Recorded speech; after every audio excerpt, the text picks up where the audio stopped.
Salut David, comment ça va? Salut David, ravi de vous retrouver pour un nouvel épisode de Gridflix avec encore plein de choses à vous dire, mais on vous le dit à chaque fois, mais c'est vrai, hein. Ouais, ouais, complètement. À chaque fois, on a plein de trucs et deux, trois jours avant, on se dit, waouh, on a rien, qu'est-ce qu'on fait? Et puis finalement, en fait, on a toujours plein de trucs à vous dire. Alors cette fois-ci, on est à distance, c'est pour ça que vous avez une petite différence de son peut-être entre moi et David. Mais dans tous les cas, ça changera pas la qualité de l'émission et de ses sujets parce qu'on a encore, comme on l'a dit en début d'émission, comme tu l'as dit David, plein de choses à vous dire. On aura comme d'habitude les recommandations, les news, et ensuite, on aura le sujet principal, le gros sujet qui nous a tenu à cœur vraiment qui nous a tenu aussi en haleine ces dernières semaines, c'est M6, hein, tout simplement. Il se passe plein de choses chez M6, donc on va pouvoir en parler. Et on finira bien sûr avec le programme télé. Et j'ai oublié, comme d'habitude, les audiences au milieu de tout ça. Mais dans tous les cas, on va commencer tout de suite avec les recommandations. Alors, moi je vais, comme ça m'est déjà arrivé quelques fois, vous faire plutôt deux petites recommandations qu'une grande. Le premier, c'est un film, je sais que tu l'as vu aussi toi ce samedi soir, c'est Tout sauf toi, que j'ai vu à l'occasion Ah oui, d'une soirée Saint-Valentin qu'on avait organisée dans notre cinéma. Une soirée très cool parce qu'il y avait pas mal de monde et que les gens ont vraiment apprécié ce film. Donc c'est un film de Will Gluck avec Sydney Sweeney et Glenn Powell. Alors la particularité, c'est que comme j'organisais cette soirée, j'ai loupé le premier quart d'heure du film. Donc, je ne pourrais pas vous raconter l'intrigue de ce qui se passe au tout début. Pour toi qui as vu le film, j'ai commencé de le voir au moment où ils sont dans l'avion. Et donc, d'accord. c'est une pseudo-comédie romantique, on va dire, qui se passe en Australie, même si c'est un film américain. Et j'ai beaucoup apprécié le ton du film. J'ai trouvé que c'était quand même un petit peu trash par moment. Et c'est ce que j'ai beaucoup apprécié dans cette comédie romantique qui se voulait, bah, finalement, elle est relativement classique dans ses thèmes et on va pas se mentir, la fin, on sait à peu près dès le début comment ça va se terminer. Mais j'ai trouvé que les pérégrinations au milieu étaient assez sympas, assez marrantes. Je me suis marré vraiment deux, trois fois sur mon siège et surtout, la salle était assez hilare. Et je dois dire encore une fois, une salle pleine de jeunes spectateurs. Ça, c'était super appréciable aussi de voir que les jeunes viennent au cinéma et viennent voir ce genre de film. Et donc la salle s'est bien marrée. Et par moments, je me suis dit, la vache, il y a 10 ans, on n'aurait pas vu ça dans des comédies romantiques américaines qui, euh, qui sont très drôles, mais parfois très puritaines. Et en fait, j'ai retrouvé peut-être un Ouais, peu du complètement. cinéma un peu déjanté auparavant, de la fin des années 90, début des années 2000, avec les films avec Ben Stiller ou les films des frères Farrelly, etc. Et franchement, je m'attendais à rien du tout. Et c'est peut-être aussi pour ça que j'ai d'autant plus apprécié ce film. Je sais pas ce que tu en as pensé, toi. Je serais curieux d'avoir ton avis. Mais j'ai vu que les gens sur Allociné et autres étaient aussi plutôt très positifs à l'égard de ce film. Et bah ouais, ouais, non, mais carrément, j'ai adoré vraiment. Je trouve que ça fait du bien en fait de voir des comédies comme ça, comme tu dis. Et bah en fait, le début c'est tout simple. Ils se rencontrent tous les deux sur un malentendu en fait dans un café. Et en fait, ils se remarquent qu'ils s'entendent bien, donc ils décident de passer la journée, puis la soirée, puis la nuit ensemble. Et en fait, sur un quiproquo au début, lorsque elle s'en va sans rien dire. Et au moment où elle décide de revenir vers lui, elle l'entend parler à son meilleur ami en lui disant que c'était une nuit comme une autre. Bah, du coup, forcément, il y a un clash qui se crée sur un malentendu. Et à partir de ce moment-là, ils se détestent tous les deux. Et j'ai trouvé ça super sympa. Comme tu dis, il y a pas mal de choses trash. Il y a un rapport au corps qui est hyper intéressant, je trouve, dans le film, parce qu'ils sont tous beaux, tous tout le temps Ouais. décolletés, torse nu. Enfin, je trouve qu'il y a une équité, en fait, si tu veux, il y en a autant pour les hommes que pour les femmes au niveau des spectateurs. Et surtout que le personnage masculin est vachement plus en retrait. Il a beaucoup plus de Oui, défauts que le c'est vrai. personnage féminin. Et j'ai trouvé ça hyper intéressant. C'est une façon de retourner un petit peu la situation qui est vraiment super chouette. Et comme tu dis, ben, à la fin, on s'y attend et en même temps, c'est ce qu'on veut. Et ça fait du bien de voir ça au cinéma, en fait, et de se dire que on pensait que ces films-là étaient faits pour les plateformes, et puis finalement, non, c'est un super moment de cinéma d'avoir bah, tout simplement ce que t'as demandé en payant ton ticket, quoi. C'est-à-dire une histoire d'amour qui finit bien, avec toujours beaucoup d'humour et ce genre de choses. Donc non, ouais, j'ai beaucoup Ouais, aimé ouais, ouais. aussi Tout sauf Ça toi. fait penser à. C'est vrai que les spectateurs à la fin ont été nombreux à venir me voir en me disant ah ça fait du bien, ça nous change les idées, etc., etc. Et je pense que c'est aussi ça l'objet du cinéma, c'est qu'effectivement de temps en temps, même si on sait un peu ce qu'on va voir et que c'est attendu, il faut. Enfin, on a l'impression qu'il y a une espèce de mantra parfois sur les réseaux sociaux un peu cinéphiles où il faudrait aller voir que des choses très intello, très différentes, très qui sort des cadres et tout. Mais en fait, des fois, c'est bien aussi de voir des films comme ça qu'on peut apprécier à leur juste valeur, avant tout pour ce qu'ils sont, quoi. C'est-à-dire une comédie sympa. Et donc, Ma deuxième recommandation, c'est une série documentaire de MyCanal, donc pour la chaîne Canal+ Doc, qui s'appelle Sans issue, la tuerie de Chevaline. Je fais un petit clin d'œil à mon petit frère qui me l'a conseillé. Et vraiment, je me suis pris une grosse claque avec cette série documentaire.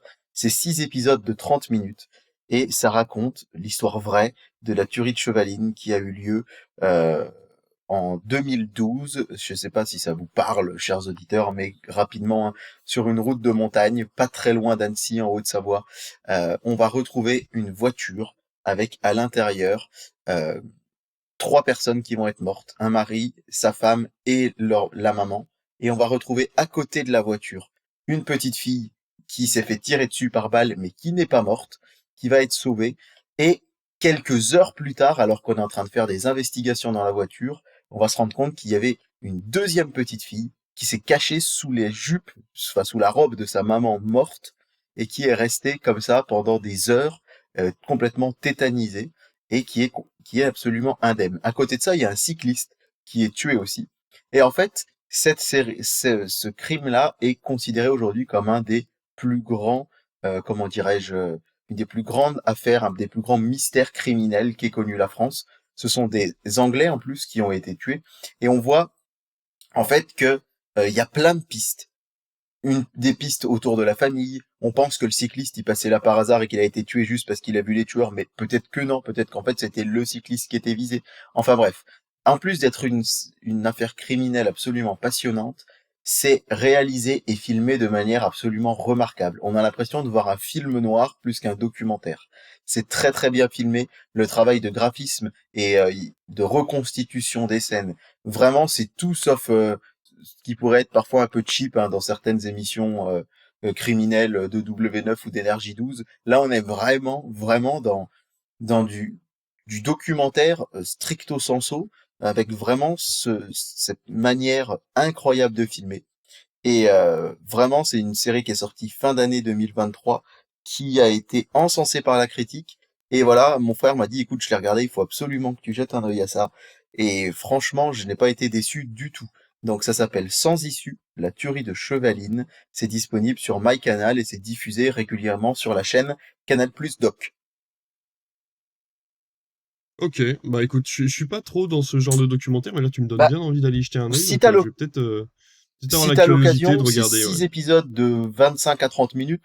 Donc en fait, au final, voilà, c'est à peine 3 heures. Ça pourrait être plutôt un grand film documentaire, mais qui a été un peu découpé. Et je pense que regarder le premier épisode, ça peut, voilà, te donner vraiment comment dirais-je, ça te donne un peu la tonalité de ce que va être le documentaire, et ça peut te donner envie ou pas de voir ce que c'est. Donc voilà, je ne peux que te conseiller et conseiller à tous les gens qui nous écoutent d'au moins tenter le coup. Eh bah ok, bah écoute, on fera ça. En attendant, moi, ma recommandation, ce sera une série Apple TV+, pour changer. Euh, Oui. du coup, on a lancé ça par curiosité avec ma femme, et on a vraiment kiffé. On s'est fait les 10 épisodes en à peine 48 heures. Ça s'appelle Platonique. Platonic, c'est avec Rose Byrne et Seth Rogen, qui sont deux acteurs que j'adore. Et c'est une histoire hyper moderne sur en fait deux amis qui étaient ensemble, qui étaient très proches, les meilleurs amis du monde, donc une femme et un homme, il y a une dizaine d'années. Et malheureusement, la femme a donné son avis sur la petite copine de l'époque de son ami, et il y a eu une grosse dispute, et donc du coup ils ne se sont plus jamais reparlés. 10 ans plus tard, elle apprend que lui est en train de divorcer. Elle a 3 enfants, un mari, tout va bien dans sa vie, mais elle s'ennuie un petit peu. Et en fait, au moment où elle apprend qu'il divorce, elle décide de lui envoyer un texto en lui disant, bah écoute, je suis désolé pour ton divorce, voilà, j'espère que ça va, etc. Et en fait, ça va renouer des liens entre les deux. Et en fait, à un moment charnière de leur vie où rien ne va, ils vont ensemble, comment dire, ils vont essayer de tout casser. Ils vont essayer vraiment de tout faire exploser pour essayer de retrouver un semblant de stabilité. Et donc voilà, c'est des dialogues qui sont vraiment savoureux, des moments qui sont vraiment très drôles. ça correspond à notre âge. Alors je pense que réellement ils sont dans la quarantaine, je dirais, tous les deux. Moi j'ai vraiment ressenti cette impression de trentaine, vraiment le crise de la trentaine, crise de la quarantaine, où on sait plus trop où on en est. Est-ce que ça vaut vraiment le coup d'être dans une vie plan-plan, ou est-ce qu'il faudrait justement vivre chaque instant, quitte à vraiment passer pour un vieux con. Donc voilà, c'est vraiment très joli, c'est une très belle histoire. Il y aura à mon avis pas de saison 2 parce que la saison 1 est assez conclusive. Je vais plutôt considérer que c'est une mini-série. Mais voilà, c'est 10 épisodes de 30 minutes, ça passe très très vite, c'est très drôle, c'est très touchant. Il y a plein de choses à l'intérieur, donc je ne peux que vous conseiller ça. Et en plus, Seth Rogen joue le rôle d'un brasseur de bière à Los Angeles, donc rien que pour ça, ça vaut le goût. Ça vaut le coup, d'ailleurs pas le goût, ça vaut le coup d'y jeter un œil. Donc ça s'appelle Platonique, c'est disponible sur Apple TV+, ou sur MyCanal, puisque normalement si vous avez MyCanal, vous avez également votre forfait Apple TV+, qui est inclus. Va falloir qu'on arrête de se donner envie l'un à l'autre de regarder des trucs parce que déjà qu'on n'a pas le temps de tout voir. Et là, ça y est, je suis à deux doigts de lancer la série. J'avoue. Non, franchement, c'est vraiment très chouette. Et ouais, c'est vrai qu'à chaque fois, ça rallonge les watchlists. Et vu qu'on peut pas se refaire les recommandations la semaine d'après de ce que a fait la personne juste avant, c'est un peu compliqué, quoi. Donc, il faudrait reparler 2 fois de la même chose de semaine en semaine, ça serait un peu compliqué. Mais dans tous les cas, on va passer à quelque chose d'un petit peu plus objectif, puisqu'on va passer tout de suite à nos news.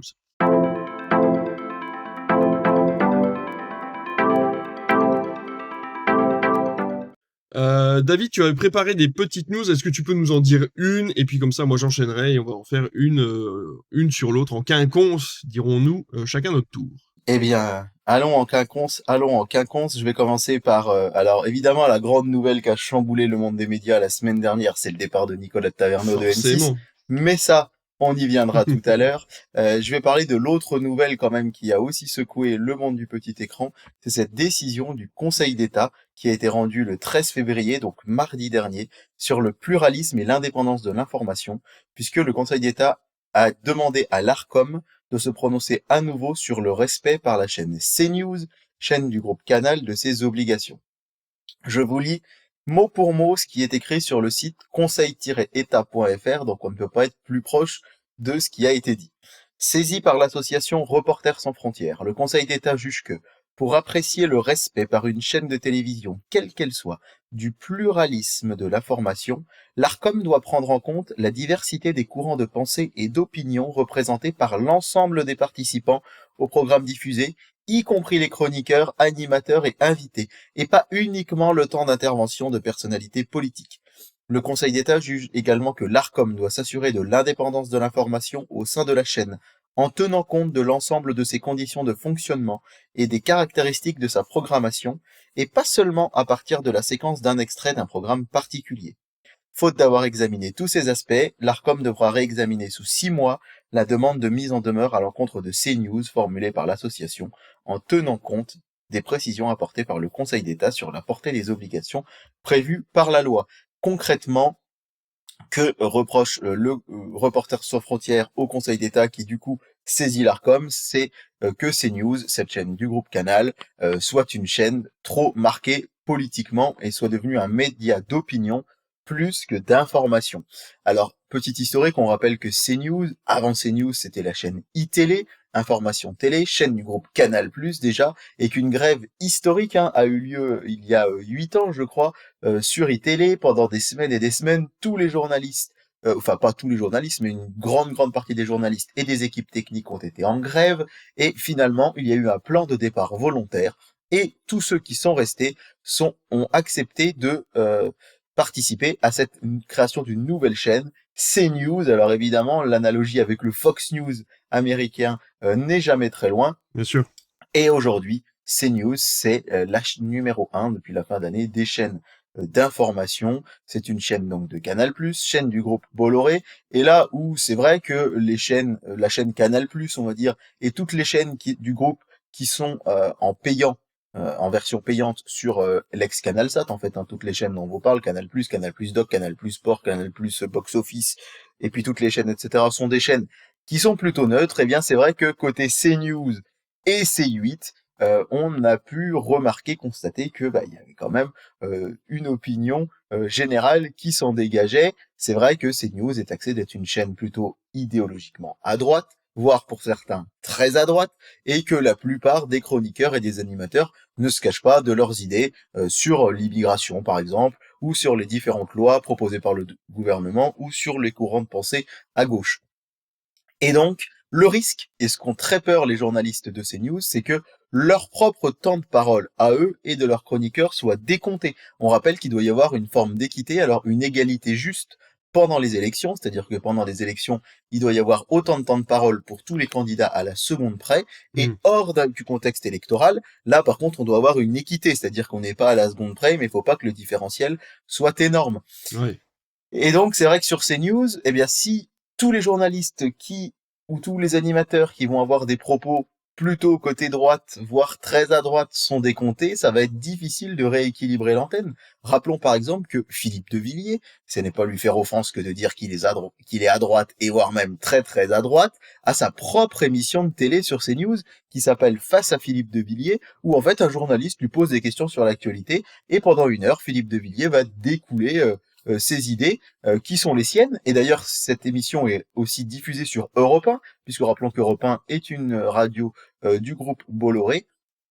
Et voilà, on a aussi le même cas avec cette émission. Alors évidemment, l'argument de CNews, c'est dire, mais oui, mais sur France Inter, sur France Info, sur des médias comme ça, on a beaucoup de pensées de gauche, et il faudrait aussi que ce temps-là soit décompté. C'est vrai que c'est pas faux de se dire que voilà, pourquoi on décompterait plus un temps de parole à droite qu'un temps de parole à gauche. En tout cas, ce qui est sûr, c'est que on dit que c'est Vincent Bolloré qui, via ce média CNews, va diffuser ses idées à lui, puisque il est réputé quand même pour être une personne alors effectivement riche, catholique traditionnelle, à droite.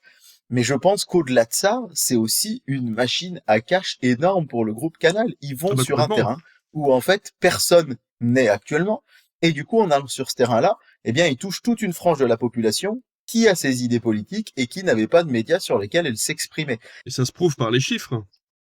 Effectivement, ça se prouve par les chiffres, ça cartonne. Et je pense très sincèrement que si c'est un média très à gauche faisait autant d'audience, Bolloré s'en foutrait pas mal, à mon avis, que ce soit pas ses idées, mais il se dirait, voilà, ça fait de l'audience, ça marche, et là, force est de constater que CNews, ça marche. Alors effectivement, ça ouvre la porte à tout un tas de débats, quid de la liberté d'expression, ce que l'on peut dire, ne pas dire, à quel moment un journaliste est 100% neutre, c'est vrai que c'est compliqué d'être 100% neutre sur tous les sujets qu'on évoque, et là, ce glissement de CNews vers un média d'opinion, voilà, on rabat un petit peu les cartes et on va voir ce que ça va donner, d'autant que, rappelons-le, il y a 15 fréquences de la TNT qui doivent être renouvelées très bientôt. Oui. Et le 29 février sont convoqués auprès de l'Arcom Maxime Sada, le président de Canal+, Pascal Praud et Laurence Ferrari, qui sont quand même les deux animateurs, on va dire, principaux de la chaîne CNews. Alors évidemment, il y en a plein, mais c'est vraiment eux qui vont être convoqués. Et pour la chaîne C8, c'est Cyril Hanouna qui va être convoqué, lui aussi, pour C8, pour le coup. Alors, on rappelle que ces fréquences doivent être renouvelées en 2025, notamment celles de Canal+, et de C8, et de CNews, et aussi de la petite sœur, C-Star, qui, elle, ne pose pas de problème de politique. Et donc, voilà, ça va être un sujet assez brûlant. J'ai essayé de vous présenter ça de la manière la plus objective possible, mais c'est difficile sur ce sujet parce que on est quand même sur un sujet, hein, comme on le disait, très touchy, qui enflamme énormément le monde des médias en ce moment. Et voilà, affaire à suivre, on verra ce que vont donner les auditions, et puis par la suite, même ce renouvellement des fréquences, hein, ça pourrait être un séisme, et je ne parle pas que des chaînes, évidemment, du groupe Canal, mais ça pourrait être un séisme, on pourrait se retrouver avec des chaînes de la TNT qui pourraient être amenées à ne pas être renouvelées, et donc qui devraient être renouvelées par de nouvelles chaînes. Ça sera peut-être l'occasion pour Xavier Niel de pouvoir retenter sa chance sur la TNT. Alors oui, il y aura pas M6. Hein. Xavier Niel a annoncé qu'il ne candidaterait à aucune fréquence autre qu'M6. Donc là, M6 est renouvelé. Donc là, ouais, il est vraiment focus sur M6. Il a vraiment un truc. Maintenant que De Taverneau est parti, on en parlera tout à l'heure, mais c'est vrai que C'est bizarre d'avoir cette obsession pour cette 6e chaîne de la TNT. Pour rester l'objectivité, voilà, peut-être dire que tout simplement, on espère que l'Arcom soit totalement objectif là-dessus et effectivement jette un œil à toutes les chaînes de télévision et toutes les radios pour avoir un maximum d'équité de temps de parole sur tous les partis politiques qui puissent passer soit à la télé, soit à la radio, effectivement. On va passer sur complètement autre chose puisque je vais vous parler, mais j'ai 3 news et ces 3 news vont être des petits segments de l'EFM. Si vous ne savez pas ce que c'est que l'EFM, moi non plus je ne savais pas. C'est l'European Film Market qui a eu lieu en Allemagne là il y a quelques jours et qui je crois n'est pas encore tout à fait terminé et qui amène énormément de choses à dire puisque vous le savez depuis le Covid le monde est en plein changement. Et donc forcément, ça amène des nouvelles tendances. Et les journaux divers et variés, qu'ils soient américains ou français, se sont amusés à les poser des questions pour prendre un petit peu la température de ces tendances. Mais avant tout ça, je vais vous parler surtout d'un réalisateur, Gore Verbinski. Alors, qui est Gore Verbinski ? Normalement, si vous êtes fan des films d'action des années 2000, vous devez le connaître, puisque c'est lui qui a fait les 3 premiers Pirates des Caraïbes. Tout simplement. Et là, il va revenir avec son dernier film. Il le produit lui-même avec sa boîte de production. Ça va s'appeler Good Luck, Have Fun, Don't Die. Et c'est un film d'aventure sur un homme du futur qui débarque dans un restaurant américain pour recruter des clients mécontents et leur demander d'aller sauver le monde contre une intelligence artificielle maléfique. Alors le film a l'air plutôt drôle, basé action. Et si je vous en parle, c'est justement pour vous parler de cette tendance en fait des films qui vont se vendre d'abord à l'international avant d'aller se vendre aux États-Unis. J'ai trouvé ça hyper intéressant, je vous en parlerai après dans ma deuxième news, mais voilà, le fait que Gore Verbinski puisse revenir, alors il a fait les 3 Pirates des Caraïbes, après il a fait d'autres réalisations mais qui sont un petit peu plus discrètes, mais dans tous les cas ça fait du bien de voir ce genre de réalisateur full, on va dire, film popcorn qui revient sur le devant de la scène et qui va peut-être réussir à pouvoir sortir son film. Oui, moi j'aime bien Gore Verbinski. C'est vrai que c'est pas un réalisateur qu'on cite souvent dans ses réalisateurs favoris en fait, hein, parce qu'il a fait des choses quand même très C'est vrai. grand public, si je puis dire. Mais voilà, les Pirates des Caraïbes, c'est quand même bah ouais, c'est quand même culte pour toute une génération quand même. Il faut pas l'oublier. Ouais, complètement. Il y avait Lone Ranger, alors qui était plus ou moins réussi. C'est vrai, cette espèce de Pirates des Caraïbes, on va dire au Far West. Et puis, si je dis pas de bêtises, il y avait aussi Cure for Life. Souviens-toi, cher David, qu'on était allé voir au cinéma Exact, tous les deux. c'est lui qui a fait On ça. est allé le oui. voir tous les deux au ciné il y a 6-7 ans, je me rappelle. Bon, ça vous avez pas laissé un souvenir impérissable, mais on a passé une bonne journée. En tout cas, c'était déjà ça. Mais effectivement, c'est plutôt une bonne nouvelle de se dire qu'il va pouvoir avoir accès à ce projet. C'est vrai que dans les années 2000, en plus, c'était presque la maison de production qui était mise en avant. Là, je crois que c'était la fameuse maison de prod de Jerry Bruckheimer à l'époque. Tu sais, qui faisait énormément de films d'action. Oui. Et c'est vrai qu'à l'époque, c'était presque le c'est producteur vrai. qui était plus mis en avant que le réalisateur pour le système de cinéma américain. Donc il y a certains noms comme ça qu'on a oubliés, mais qui ont fait des films cultes pour toute une génération. Oui, c'est sûr. Et en fait, c'est ça, c'est que des fois, je trouve qu'avec ce genre de réalisateur, les gens vont parfois avoir tendance à être un petit peu, comment dirais-je, pour être gentil, un peu méprisant, quoi, parce qu'ils ont fait des trucs populaires qui ont plu au plus grand monde. En attendant, moi, par exemple, je suis pas fan de David Yates et je trouve qu'il a vraiment, excusez-moi l'expression, un peu salopé la fin d'Harry Potter, mais en attendant, force est de constater que les Harry Potter qu'il a réalisés de 5 à 7-2 et les Animaux Fantastiques sont cultes pour plein de gens. Et Pirates des Caraïbes, franchement, particulièrement le premier, c'est loin d'être un mauvais film, et sa réalisation, je trouve à titre personnel, hein, les gens seront peut-être pas d'accord, mais elle est loin d'être complètement fade et lisse. Il y a quand même des idées de réalisation dans ces films. Ouais, non, mais c'est clair, complètement. Non, mais moi, c'est comme tu dis, c'est culte en fait, et ça a été des super moments de cinéma à l'époque. Et voilà, dans tous les cas, on a hâte de voir ce qu'il va nous proposer sur les mois à venir avec ce film qui a l'air, en tout cas, le synopsis a l'air quand même relativement drôle. C'est clair. Des récompenses et encore des récompenses. David, tu voudrais nous parler de récompenses. Et oui, des BAFTA, les British Film Awards, hein, c'est pas ça exactement, British Academy of Film and Television Arts. C'est les Césars, les Oscars britanniques, et à l'heure où on enregistre, on est le lundi 19 février, la cérémonie s'est tenue hier. Et donc le palmarès, il est tout beau, il est tout chaud, il est même explosif, puisque razzia pour Oppenheimer, qui a absolument tout raflé sur son passage. Oppenheimer, il a eu tout simplement le meilleur film. Alors face à lui, il y avait, tiens, Anatomie d'une chute, Ah bah Winter tiens. Break, Killer of the Flower Moon et Pauvre créature. Et il a eu également le BAFTA du meilleur réalisateur, enfin en tout cas Christopher Nolan, meilleure réalisation pour Oppenheimer. Euh, le meilleur acteur pour Cillian Murphy, le meilleur acteur dans un second rôle pour Robert Downey Jr. Donc bref, voilà, autant vous dire que Oppenheimer, ça a été un véritable carton, la meilleure musique originale également, meilleure photographie, meilleur montage, etc., etc. On peut noter quand même, avec certes beaucoup de récompenses techniques, mais de très bons résultats pour Pauvre créature également, qui a eu le BAFTA des meilleurs effets spéciaux, le BAFTA des meilleurs maquillages et coiffures, le BAFTA des meilleurs costumes, de la meilleure production, euh, pour ce film que nous on n'a pas vu encore, hein, mais qu'on diffuse dans notre cinéma très bientôt. Et j'ai hâte moi de voir ce que ça va ressembler. En tout cas, ça fait bien envie, je trouve. Ouais, complètement. Mais c'est quand même marrant, c'est la première fois qu'on entend aussi peu parler d'Anatomie d'une chute sur une cérémonie de récompense. Mais parce que je te le gardais pour la fin, cher David, ne t'en fais pas. Ah, il est si doué. Et à noter qu'Emma Stone Un homme d'ailleurs de radio. Emma Stone est la meilleure actrice pour Pauvre créature. Anatomie d'une chute a été beaucoup nommée, mais n'a eu qu'une récompense. C'est celle du meilleur scénario original face à Barbie, Winter Break, Maestro et Past Lives.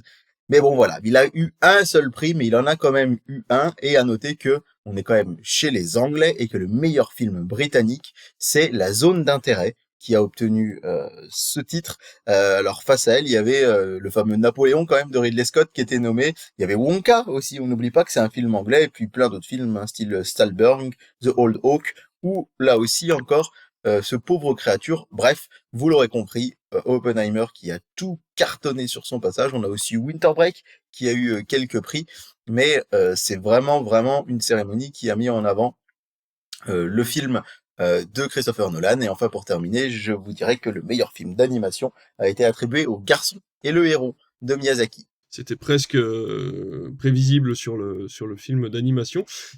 Alors, ça fait pas des années que moi je suis les cérémonies de récompense. Est-ce qu'on a toujours eu cette tendance d'avoir 3, 4 films qui se bataillent à chaque fois pour toutes les récompenses?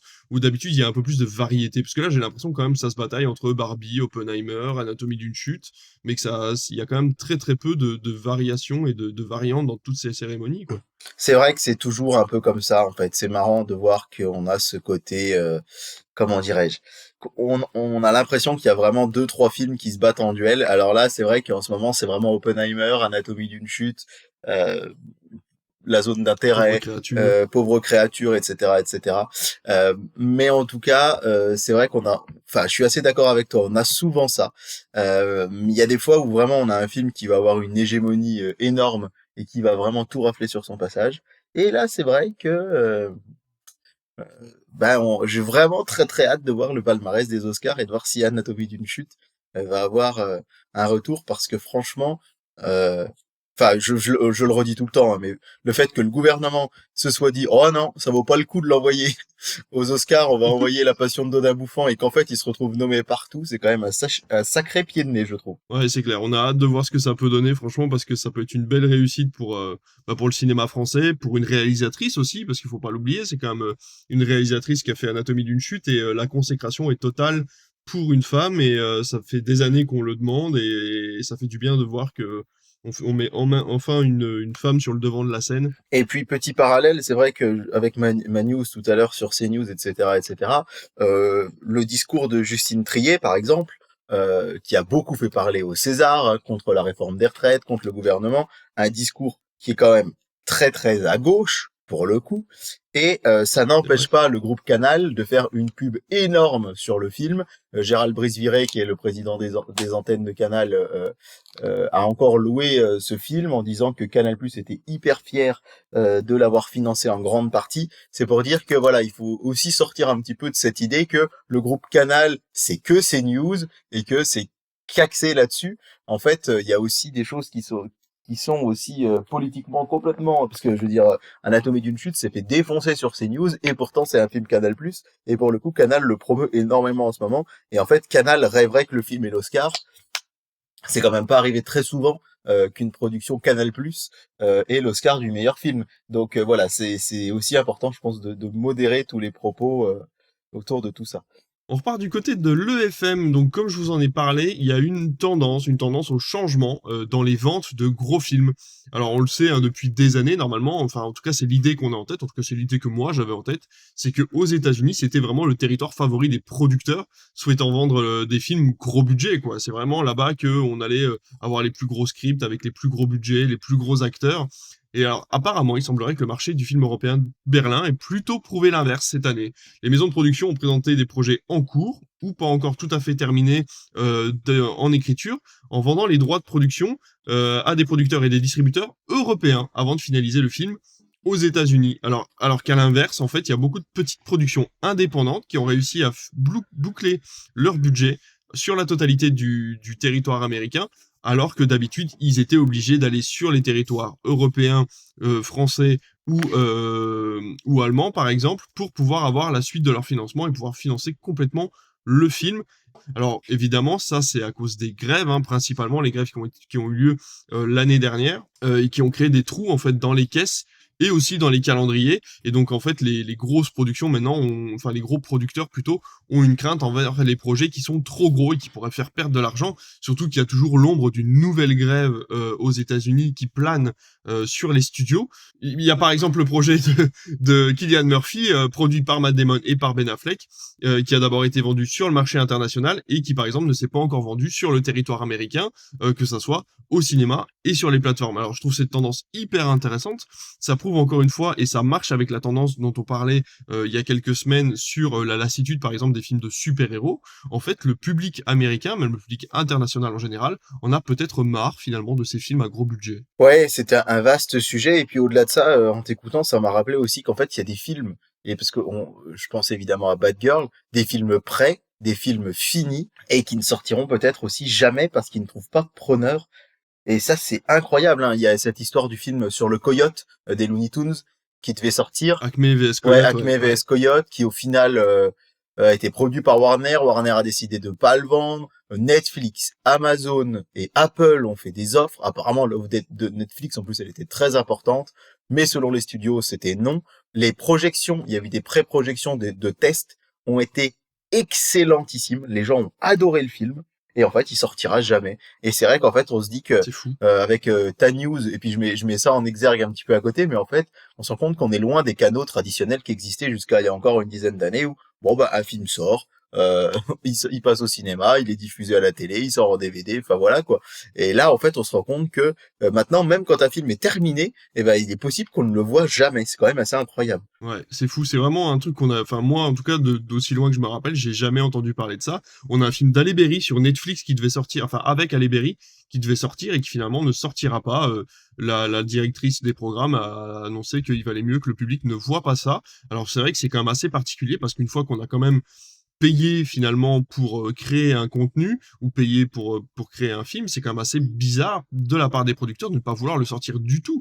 Parce que là, on a une perte sèche d'argent, alors que finalement, même si le film est mauvais, on voit par exemple avec Madame Web qui se fait déglinguer sur Internet, il fait quand même ses entrées. Donc finalement, est-ce qu'il vaut mieux pas sortir un film quitte à se faire un peu huer et à faire une mauvaise, comment dire, de mauvaises entrées au box-office plutôt que de ne pas le sortir du tout? C'est quand même une question qu'on aimerait poser à tous ces producteurs parce que c'est quand même assez particulier comme décision. Ouais, ouais, c'est complètement, enfin, c'est plus que particulier, même, c'est assez hallucinant et je suis pas sûr, du coup, qu'on aille vraiment vers le mieux, du coup, quand on se dit tout ça, parce que, euh, enfin, je sais pas, c'est vraiment la porte ouverte à toutes les fenêtres, comme on dit, c'est se dire que, ouais, le schéma de vie d'un film, c'est devenu complètement aléatoire. C'est ça. Et on pourrait avoir le débat de savoir à quel moment le film appartient au public. Est-ce que c'est le moment où il sort au cinéma? Est-ce que c'est le moment où on a décidé de le produire? Est-ce que c'est le moment où il est en production et que il commence à faire parler de lui? On pense aussi aux équipes, les équipes qui ont travaillé sur le film et qui ne pourront jamais montrer leur travail. C'est quand même vraiment des problématiques dont il faudrait parler pendant plusieurs minutes, voire plusieurs heures, parce que c'est empêcher le public d'avoir le droit, en fait, de ne pas aimer un film. Ouais, C'est ouais, assez, ouais, ouais. on a l'impression d'être pris en tenaille, en fait, et on nous empêche d'avoir accès à une certaine forme de culture, et je trouve ça assez embêtant comme décision. C'est clair, je te rejoins tout à fait, et c'est vrai que ça pourrait presque être un sujet principal, cette news, tellement il y aurait de choses à dire autour de tout ça. Ouais, complètement. Je sais pas si t'as une autre news, toi, David. Non, vas-y, je te laisse te clôturer. Ma dernière news donc concerne encore une fois le FM, et c'est une autre tendance qui a été remarquée là-bas, c'est que certains vendeurs de films ont repéré des tendances sur les films achetés par les plateformes.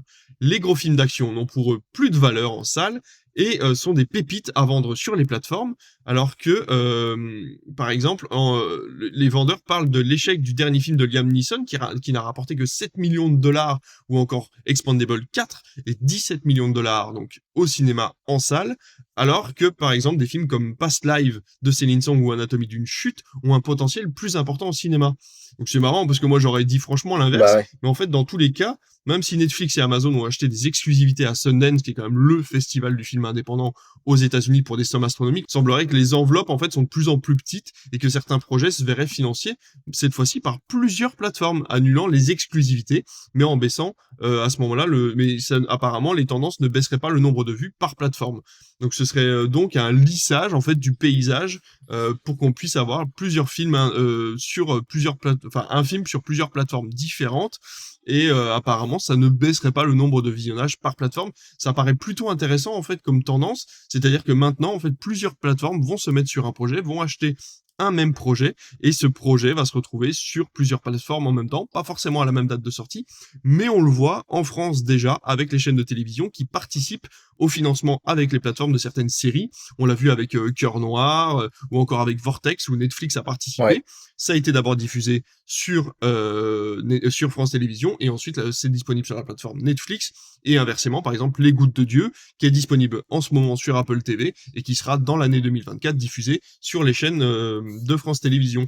Donc je trouve ça hyper intéressant de voir que finalement, nous, quand les plateformes sont sorties, on s'est dit, bah, tous les films un peu indépendants, un peu, on va dire, principalement avec des dialogues, vont être plutôt sur les plateformes, et on ne verra plus que des films d'action au cinéma. Et en fait, c'est l'inverse. Les gens ne vont plus voir de films d'action au cinéma, ils préfèrent le regarder sur leur télévision.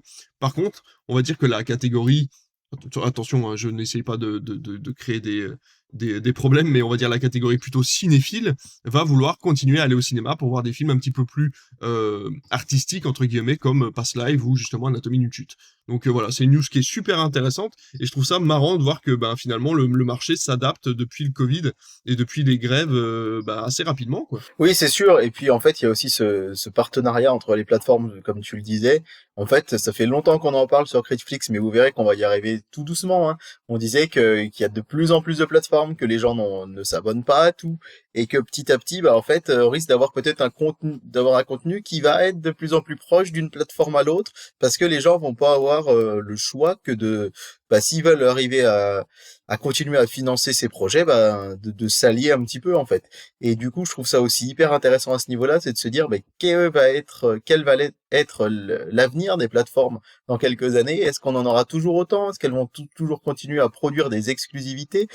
Après, voilà, c'est vrai que concernant les films d'action, euh, effectivement, les films avec Liam Neeson, au bout d'un moment, on se rend compte que c'est un peu toujours la même chose, plus ou moins, et je pense que les gens s'en rendent compte également. Par contre, sur des gros films, style, évidemment, Mission Impossible, style Fast and Furious, etc., je pense que ceux-là, ils ont encore un bel avenir en salle, mais bon, c'est un sujet qui, je pense, va ne faire que grossir au fil des années. D'ailleurs, je serais curieux, donc si vous avez la possibilité de nous mettre un commentaire sur YouTube ou sur votre plateforme de podcast, de nous dire si vous préférez aller voir les films d'action au cinéma, ou si vous préférez plutôt aller voir des films un peu plus calmes, un peu plus parlants au ciné, et inversement, ce que vous regardez sur les plateformes, en fait, ce qui vous intéresse le plus d'une plateforme ou d'une activité à une autre, cinéma ou plateforme, ce que vous préférez regarder sur l'un ou sur l'autre.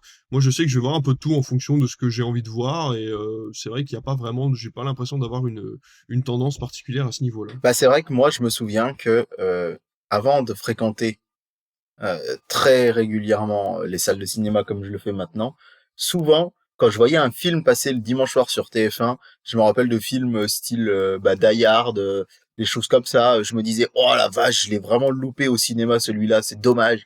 Et au début, j'aimais beaucoup aller voir ça parce qu'en fait, c'est quand même super impressionnant un film d'action au cinéma, je trouve. Ouais. Mais maintenant, c'est vrai que aussi, je pense, les super-héros, Marvel, etc., ça a un peu banalisé le fait qu'il y ait des grands accidents de voiture, des monstres qui sortent, etc.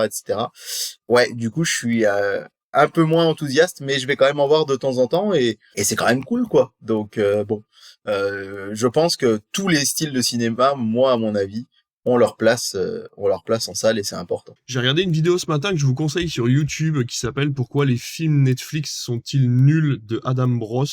Et en fait, il a fait une étude vraiment avec voilà, avec des articles. S'il n'arrive pas à sourcer, il dit bien que c'est son avis à lui, mais que ça ressemble quand même à une tendance assez générale. Mais voilà, il explique pourquoi on a l'impression que les films sur Netflix ou sur les plateformes en général, pourquoi ces films-là ont toujours l'air nuls et pourquoi ils offrent énormément de choses au moment du trailer et qu'en fait, quand on regarde le film, on le trouve pas si ouf que ça. Et c'est hyper intéressant. Ça dure une vingtaine de minutes, je vous le conseille. Donc ça s'appelle, c'est donc la chaîne d'Adam Bro et Adam Bros, B-R-O-S, et ça s'appelle Pourquoi les films Netflix sont nuls. Et voilà, je peux que vous conseiller en complément de ce que je viens de vous dire d'aller jeter un coup d'œil à cette petite vidéo. On va pouvoir passer à notre sujet principal. Alors j'espère que ça sera pas trop long parce qu'il y a énormément de choses à dire. Alors, est-ce qu'il serait pas judicieux peut-être de faire les audiences avant, je me disais, Bah oui, du voilà, coup, parce que comme d'habitude, j'oublie les audiences tu- de toute façon, donc heureusement que non, t'es là non, pour me mais le ouais, rappeler. mais on peut le faire, on peut faire les audiences juste avant le programme, mais je me dis que Non, non, peut-être les non. faire tout de suite, Ouais, du ouais, coup, t'as ça fait une raison. coupure, c'est peut-être pas mal. Eh ben, c'est sûr. Allez, on passe tout de suite aux audiences. Qu'est-ce qui s'est passé ces 2 dernières semaines de notables à la télévision, Eh David? ben, c'est vrai que la dernière fois, on avait fait les audiences de manière assez rapide parce qu'il y avait peut-être pas forcément des choses intéressantes tous les jours. Mais là, il s'est passé pas mal de choses quand même cette semaine avec notamment des programmes de flux qui ont été lancés sur TF1, hein. Ça a été quand même, il y a eu le démarrage de The Voice qui a été un tout petit peu anticipé auparavant avec la fin de Starac, C'est vrai. mais il y a eu aussi le lancement de programmes style quand même Danse avec les stars ou koh. Mais on va déjà remonter au dimanche, dernier dimanche 11 février avec le raz-de-marée des bronzés fonds du Ah, ski c'est fou, hein. et son incroyable 5 100 000 téléspectateurs. 5 C'est millions. le numéro un, ce sera notre maître étalon de l'année. Pour le moment, il détrône Qu'est-ce qu'on a encore fait au mon Dieu qui avait été diffusé le deuxième dimanche de janvier et qui avait fait 4 millions 7, 5 millions 1 l'année dernière, ça faisait numéro 3 hein, sur notre podium puisque c'était L'appel de la forêt qui avait été diffusé le 1er janvier 2023 et on était pour notre record à 5 millions 4 avec Pourri gâté, la surprise du mois C'est d'août, hein. vrai. On ne cessera de dire que c'était incroyable ces audiences. Mais alors là, les bronzés font du ski, en général, qui a été diffusé plutôt dans le cycle Ciné-Mardi, bien là, pour un dimanche soir, 5 millions 1. Alors évidemment, il y avait une zone en vacances. Évidemment, sur France 2, c'était Deux sont vivants, qui fait quand même 2 100 000. Donc, c'était pas forcément un concurrent qui roulait surtout sur son passage. Mais quand même, on voit que les bronzés font du ski. Comme je te le disais en off l'autre jour, j'ai une amie qui m'a dit, bah, quand j'ai vu qu'il y avait les bronzés font du ski, je me suis dit, oh, bah, cool, je vais pas passer ma soirée à chercher sur une plateforme ce que je vais regarder. Et Alors, j'ai mis ça direct.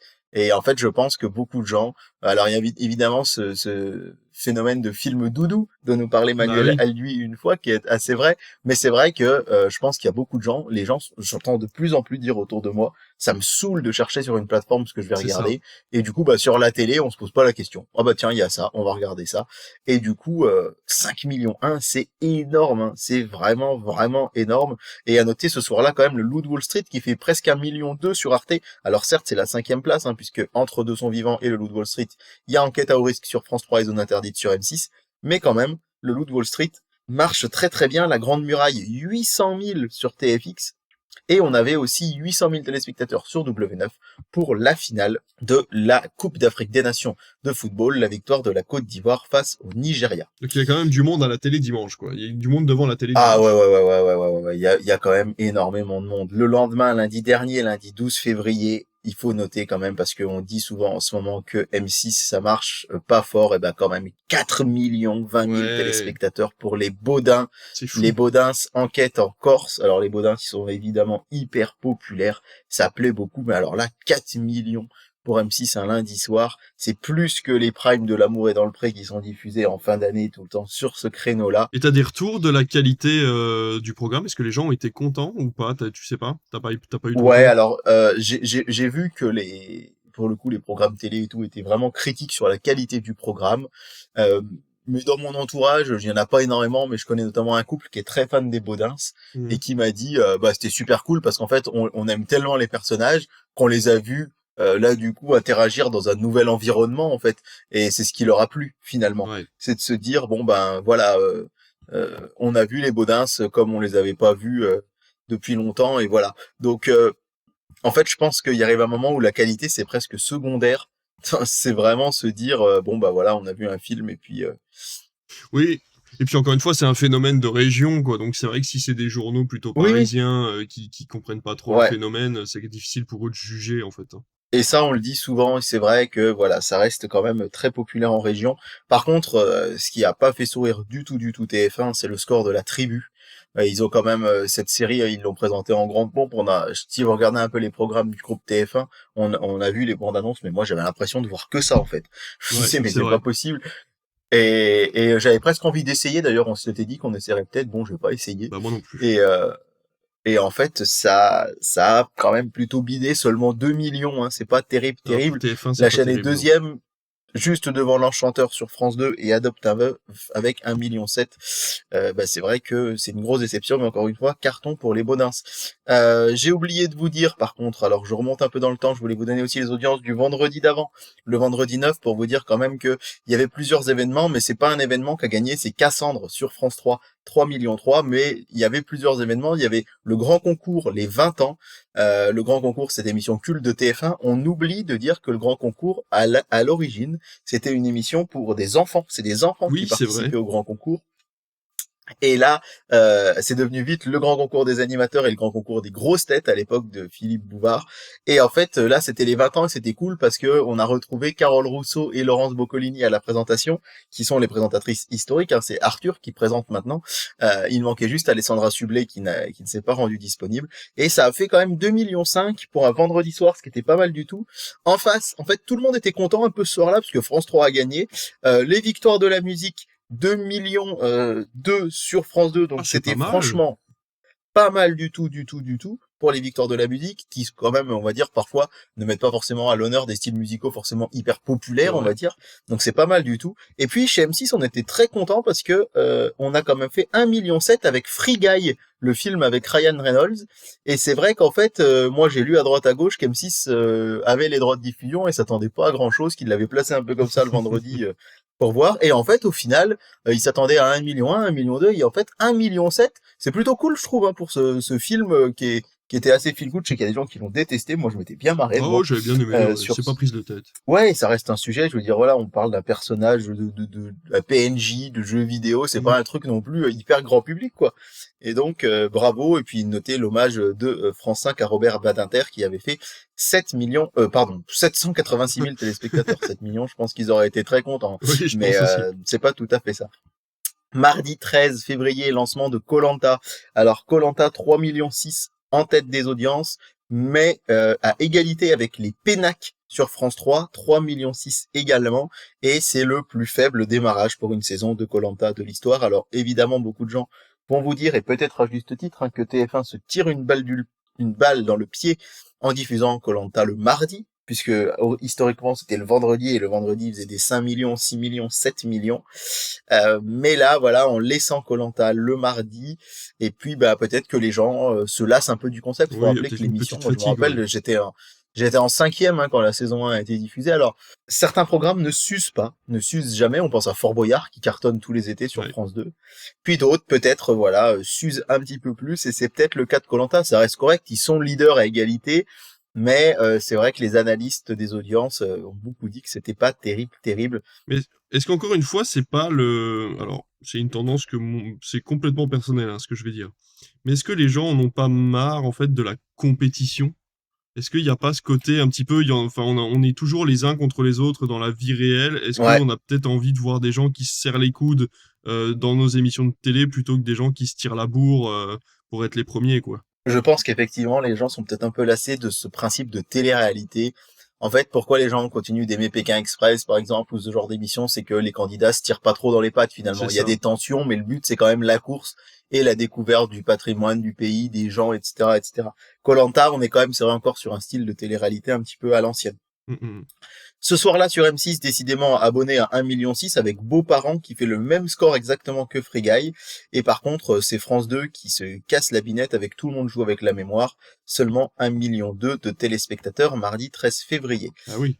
Le jeudi 15 février, c'est Léo Mattei qui est en tête avec 4 millions de téléspectateurs. Et c'est vrai que c'est quand même une série qui fait un peu... La critique de Télécable Satellite Hebdo, qui est un magazine télé que je vous conseille parce qu'il est très pointu pour le coup sur les chaînes du satellite, trouve que c'est extrêmement risible, quoi, en disant Jean-Luc Reichmann ne joue pas bien, il est entouré d'acteurs qui sont meilleurs que lui, dans un rôle avec toujours Aïe, aïe, des aïe. rebondissements plus abracadabrants les uns que les autres. Pris au premier degré, c'est effrayant, ami le journaliste. Et pour le coup, ça cartonne, hein. Quand même 4 millions de téléspectateurs, 20% de part d'audience, donc gros score. Et donc TF1 a aucune raison d'arrêter cette série, à mon avis, qui cartonne. Deuxième, Pékin Express, qui est à 2,2 millions, donc on est dans la fourchette un peu basse pour Pékin Express, mais au vu des audiences des derniers programmes de flux d'M6, style Destination X et autres, c'est quand même très très correct, puisque M6 est deuxième, et donc les Français sont très attachés à cette marque, et encore une fois, regardez Pékin Express, ne serait-ce que pour voir les merveilles de ce pays qu'est l'Indonésie. Ça donne très très très envie d'aller le visiter. Vendredi soir, c'était le lancement de Danse avec les stars, et c'était un peu le carton inattendu avec ses 4 millions de téléspectateurs. J'ai regardé. Et alors, dis-nous tout. Eh ben écoute, c'est pas mal. En fait, Océane est une grande fan de la première heure de Danse avec les stars. Et moi la danse, voilà, enfin voilà, moi à part Just Dance sur la Switch, j'ai pas beaucoup de références. Mais On a n'empêche, les mêmes. en fait, TF1, comme pour la Star Academy, a réussi à créer cette émotion autour des candidats, le fait qu'ils se donnent à fond, tu sens qu'ils ont envie d'être là, et le système de notation qui est un peu dur en fait pour des personnes qui ne sont pas professionnelles, mais qui en même temps leur donne d'envie d'aller plus loin. Donc j'ai trouvé que c'était un programme hyper intéressant et surtout hyper familial et jovial, enfin comment dire, animé par Camille Combal. Du coup, ça donne quelque chose de vraiment très frais. J'ai vraiment beaucoup aimé. Bah c'est pareil, hein, les gens ont été hyper positifs avec avec ce programme. Et voilà, on s'attendait pas du tout à ce que ça marche aussi bien, parce qu'il faut rappeler ça faisait 2 ans qu'il n'y avait pas eu de Danse avec les stars. Et donc là, ouais, c'est un retour gagnant. À voir ce que ça va donner, puisque là vendredi, on va découvrir la suite des candidats et on va voir s'ils arrivent à se maintenir sur cette lancée. À la deuxième place, c'est Flash, qui est aussi à 3,9 millions sur France 2, et la troisième place, c'est M6 avec Le Roi Lion. Le Roi Lion live action de 2019 qui fait 2,3 millions. Donc belle audience cinéma pour M6 un vendredi soir. Après c'était attendu, hein, c'est quand même un film qui plaît beaucoup. Ouais. C'est vrai que bon là ils l'ont mis à un moment où il y a quand même plusieurs zones qui sont en vacances, et donc 2,3 millions, c'est vraiment vraiment chouette. Et là où chez TF1 on est aussi très agréablement surpris, c'est le carton d'audience de The Voice qui est à 4 millions. The Voice qui a écrasé le téléfilm de France 3 et qui a écrasé 100% Logique sur France 2. On pouvait pas dire la même chose de la Star Academy, malheureusement, mais en l'occurrence là pour The Voice ça marche, que dis-je, ça marche, ça cartonne, et vraiment vraiment c'est la très belle surprise, et c'est pour ça vraiment que les analyses des audiences se disent que TF1, c'est quand même une rentrée réussie entre le carton de la Starac, le carton de The Voice et le carton de Danse avec les stars. Il y a seulement Koh-Lanta qui est un petit peu décevant en programme de flux, mais franchement, là, on retrouve des couleurs du côté de TF1.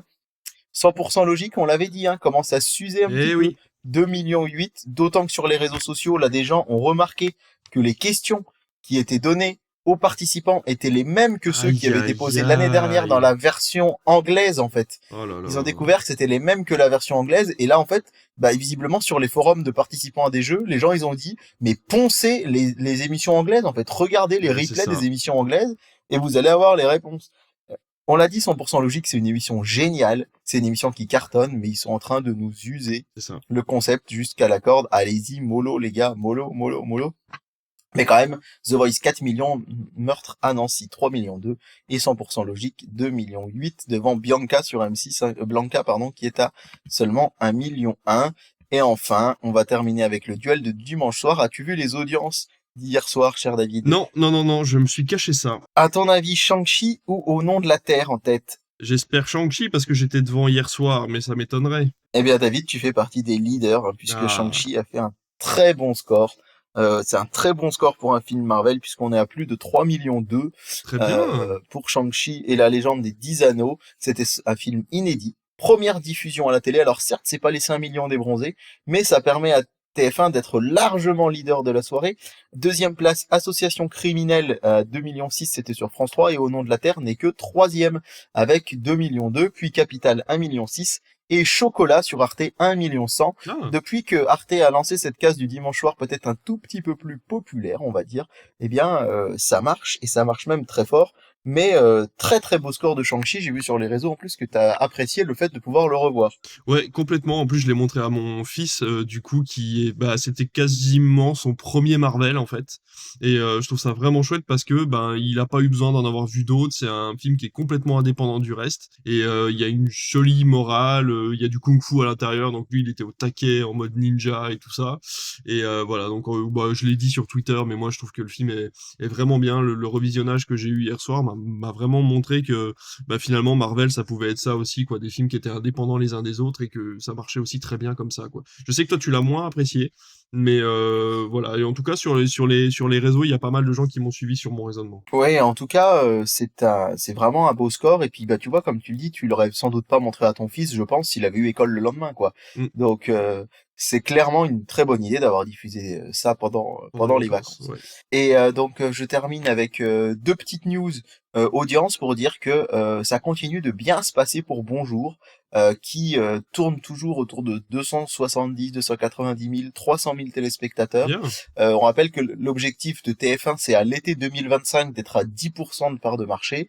Et là, ils se maintiennent aux alentours de 8,5, 9. Donc, c'est plutôt bon signe. Et ils talonnent quand même d'assez près ces news. Hein, donc, on pourrait arriver à cet objectif. Il y a beaucoup de gens qui enterraient la matinale de TF1 et elle continue de bien marcher. Et deuxième petite news, c'est le changement de jour pour Camille et Images qui était diffusé le jeudi soir sur TF1 qui va passer au mardi. D'accord. Puisque pour des raisons d'agenda, officiellement, Camille Combal ayant du mal à pouvoir aura sans doute du mal à pouvoir enregistrer pour le jeudi, donc ça passerait au mardi. Point de vue audience, ça reste supérieur à ce qui se faisait auparavant avec les rediffusions de New York, Unité spéciale et autres séries, mais c'était pas non plus un carton incroyable parce que ça coûte beaucoup plus cher que ces séries à diffuser. Donc officiellement c'est pour des raisons d'agenda. Je pense que ça peut être aussi une manière de tester un petit peu le programme sur une nouvelle case. Et merci pour toutes ces informations audience. Dis donc, il y a eu pas mal de choses encore cette semaine. Ouais. C'est assez éclectique, hein, franchement. Il y a eu du monde sur le ciné, il y a eu du monde sur du programme de flux. Enfin, franchement, c'est hyper chouette de voir que les gens s'intéressent toujours à la télé, mais pour des choses complètement différentes les unes des autres. Donc, ça fait plaisir. Non, mais c'est sûr, c'est sûr.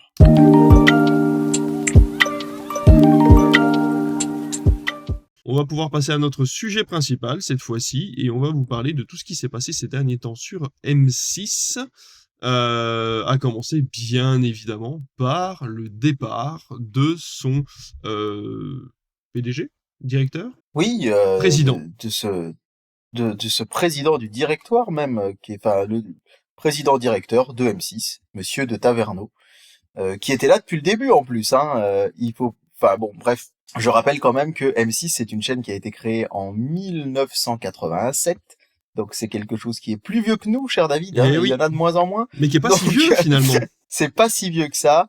M6, elle a été créée à l'initiative de quelqu'un qui s'appelle Jean Drucker, il est décédé malheureusement, mais il y a déjà quelques années. Hein, mais c'est le frère de Michel Drucker, qui était aussi un homme de télévision. Et Nicolas de Taverneau était directeur adjoint à la création de M6 en 1987.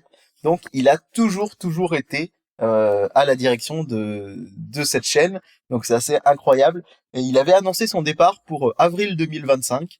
Et là, on sait pas trop pourquoi, mais ça a été annoncé par surprise la semaine dernière, et il va partir au mois d'avril, si je dis pas de bêtises. Oui, c'est ça. Alors, il va partir au mois d'avril. À la base, il devait partir en août 2025.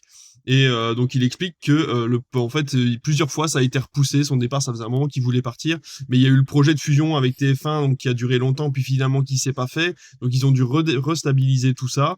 Et puis, donc forcément, ça a amené des retards, beaucoup de dossiers sur la pile. Et le temps que tout ça s'amenuise, il est resté à la direction. Mais c'est vrai qu'il avait quand même l'intention de partir depuis un petit moment. Et il a donc cédé sa place à David Larramendy. Encore un David, que veux-tu? On va diriger, on va être obligé de le faire venir dans l'émission. On va diriger le monde bientôt. Donc voilà, c'est le directeur général de M6 Publicité. Apparemment, il a de très très bons résultats dans sa branche. Et donc, De Taverneau a décidé, je pense avec les membres du conseil de la chaîne, de le mettre à sa place. Donc du coup, effectivement, à partir du 23 avril 2024, c'est assez fou, hein, parce que finalement il quitte TF1, n'importe quoi. Il quitte M6 en laissant quand même la chaîne avec d'assez bons résultats. On est quand même sur du gros positif. Donc voilà, alors à savoir, est-ce qu'il va rester dans le monde de la télévision? Est-ce qu'il s'en va prendre sa retraite? Je ne sais pas, mais comme tu dis, vu qu'il est là depuis 1987, il était peut-être temps pour lui de pouvoir laisser la chaîne battre de ses propres ailes.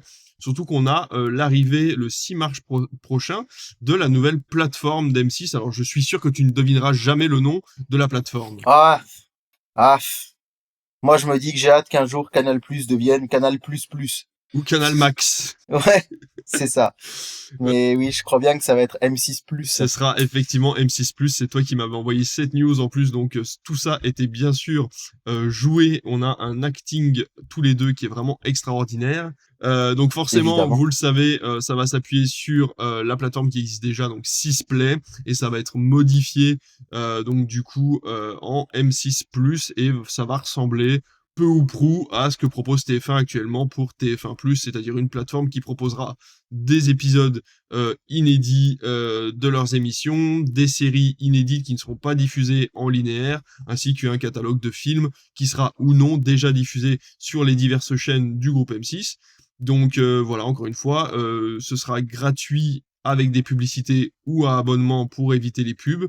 On a assez peu d'infos en soi sur la plateforme et ce qu'elle va être. On espère peut-être un système de navigation un petit peu plus facile d'utilisation, on va dire, que 6play ou TF1+, mais voilà, on n'y est pas encore, mais ça va arriver quand même assez vite, hein. Le 6 mars prochain, c'est bientôt.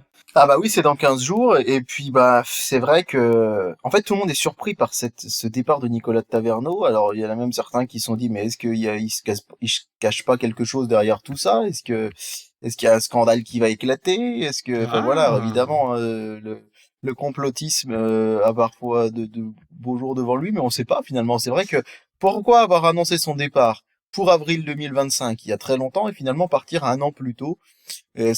Voilà, alors est-ce que il s'est lassé plus vite que prévu? Est-ce qu'il a des ennuis de santé? Est-ce que il y avait des problèmes au sein du conseil d'administration, au sein du directoire? En fait, ce sont de vastes questions, mais en tout cas, ce qui est sûr, c'est qu'il a fait d'M6 un empire incroyable. Il faut rappeler quand même que la chaîne a été créée par Jean Drucker, pardon, comme je le disais. Elle a été créée le 1er mars 1987, et c'est Georges Lang qui est toujours animateur sur RTL la nuit, qui propose ces fameuses nocturnes de musique américaine, country rock, etc., qui va être le premier animateur de la chaîne.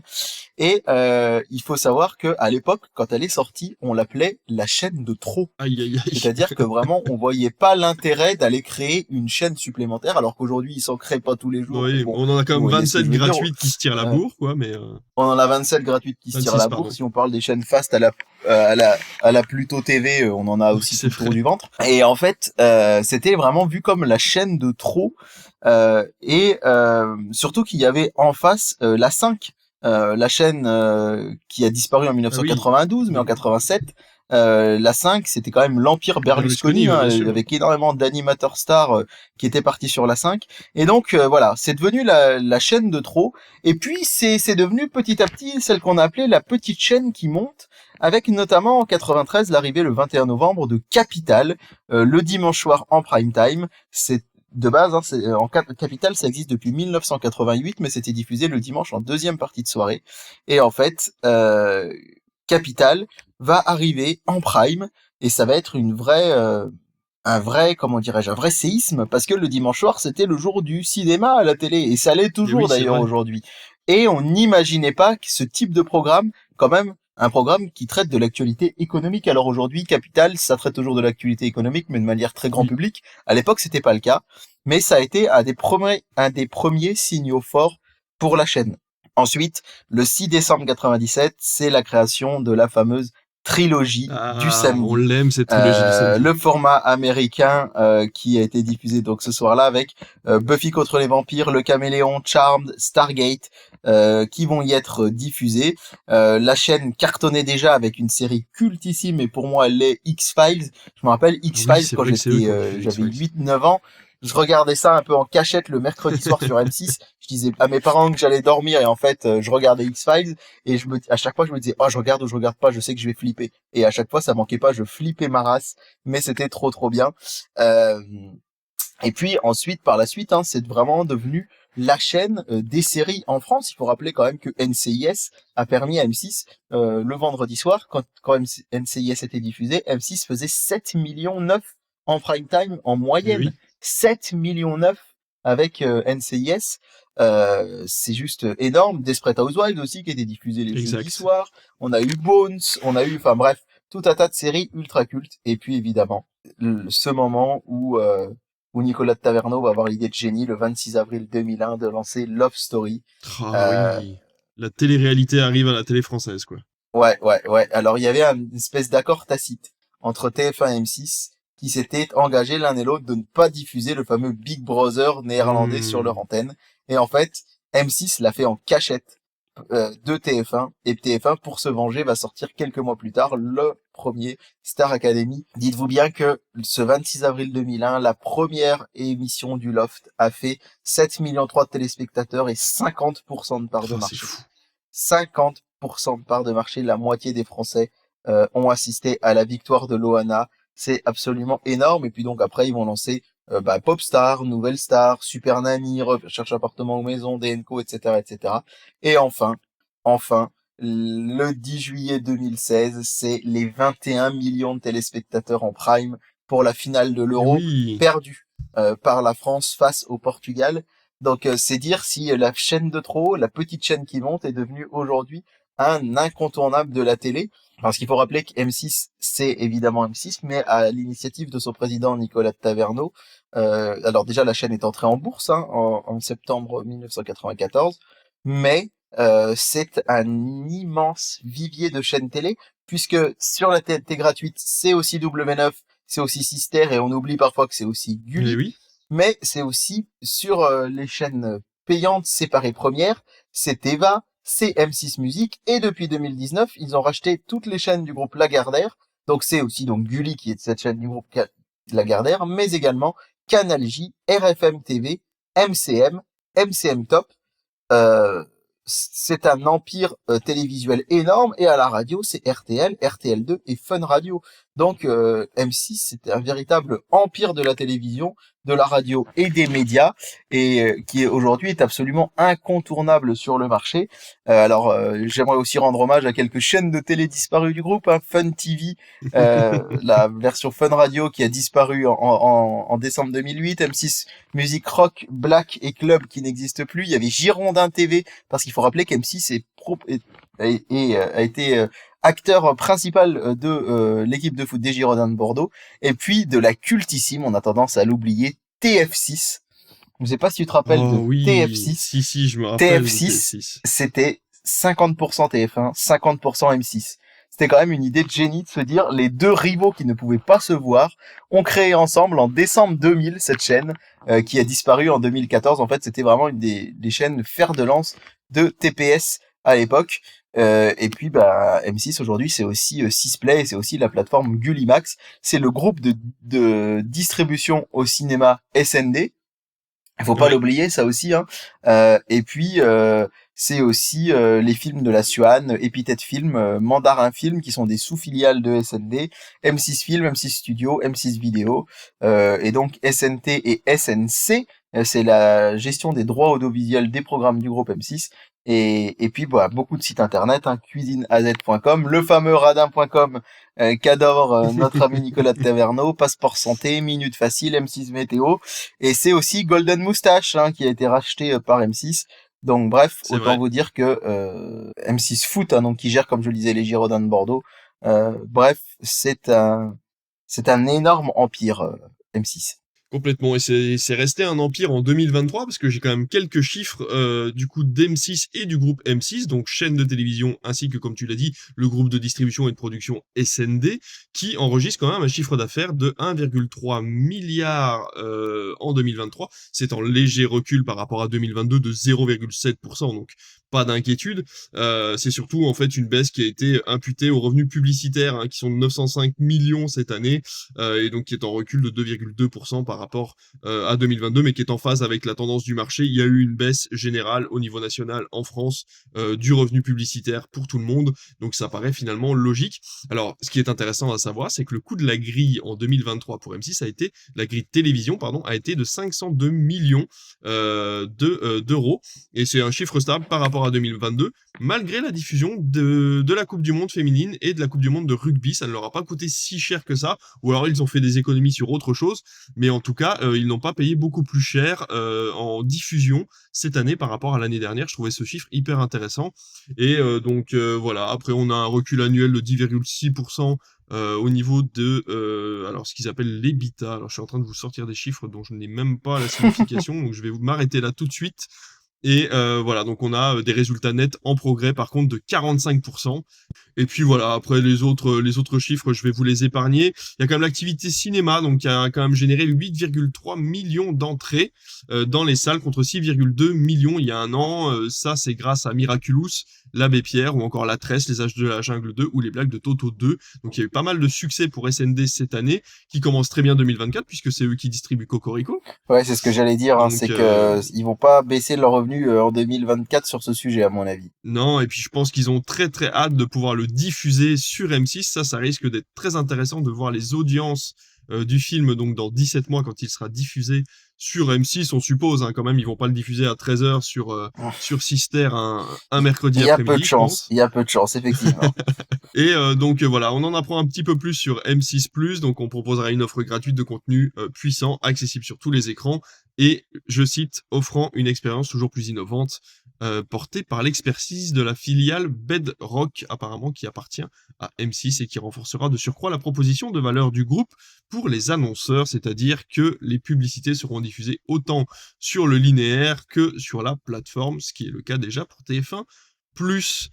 Voilà, bah écoutez, je pense qu'il y a quand même déjà pas mal d'infos qui ont été lâchées sur M6. Ça a été un sujet relativement... C'est super intéressant. Merci d'avoir fait toutes ces recherches historiques, en tout cas, David. Moi, j'étais pas au courant de tout ça. Bah, c'est vrai que je trouve que c'est une chaîne. Alors en plus c'est rigolo parce que M6 c'était la chaîne de la musique à une époque et beaucoup de gens croyaient que le M de M6 voulait dire Bah oui, Musique forcément, 6. tout le monde s'est Alors dit qu'il ça. faut rappeler que c'est Métropole Exactement. 6, c'est Métropole Télévision. Et en fait là j'ai essayé de faire un résumé, on va dire des très grandes dates, mais il y aurait mille choses dont on aurait pu parler, d'autres. Hein. Le fait que la chaîne a commencé à s'intéresser à la politique avec des émissions style Au Tableau, etc. Non, pardon. Au Tableau, c'était sur C8, l'émission de Karine Le Marchand où elle... Dans l'intimité des j'ai hommes oublié le nom politiques, de là, oui, l'émission. je me Ouais, rappelle. dans l'intimité des hommes politiques, voilà. Le fait aussi que M6 a transformé son fameux journal de 6 minutes en 14 minutes, puis en 19h45 et 12h45. Et ce que ce rendez-vous avec l'info a été énorme. On aurait pu parler aussi de son impact sur les séries françaises avec Caméra Café, puis Oui, Kaamelott et maintenant Scène de ménage. C'est vrai que ce triptyque Caméra Café, Kaamelott, Scène de ménage, c'est vraiment emblématique des séries françaises et de M6. Donc c'est une saga incroyable. Et c'est pour ça aussi on peut rendre hommage à Nicolas de Taverneau qui a tenu bon, qui n'a pas lâché et qui a réussi à créer cette chaîne qui aujourd'hui est très régulièrement citée comme chaîne préférée des Français dans les sondages en fait.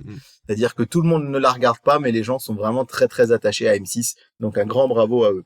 Complètement. Et le seul truc, c'est que si vous nous écoutez M6, arrêtez de mettre du cinéma à n'importe quel jour de la semaine au pif. Faites-nous un rendez-vous régulier, bon sang, on vous le demande ça. C'est vrai. Et puis peut-être jeter un œil à votre programme La Petite Histoire de France, parce que je pense que les mecs qui font les programmes le matent pas, parce que ça ferait longtemps que ça serait arrêté sinon. Voilà, ça c'est dit. Ah ouais, sur la qualité, je suis d'accord, mais par contre, ça marche. Ah bah les gens les aiment bien, audiences sont c'est ça. folles, mais en même temps, il y a quand même quelques têtes d'affiche dans la série qui plaisent aux gens, donc je comprends tout à fait son succès. En parlant de succès, qu'est-ce qui va avoir du succès sur les prochaines semaines? On va passer tout de suite à notre programme.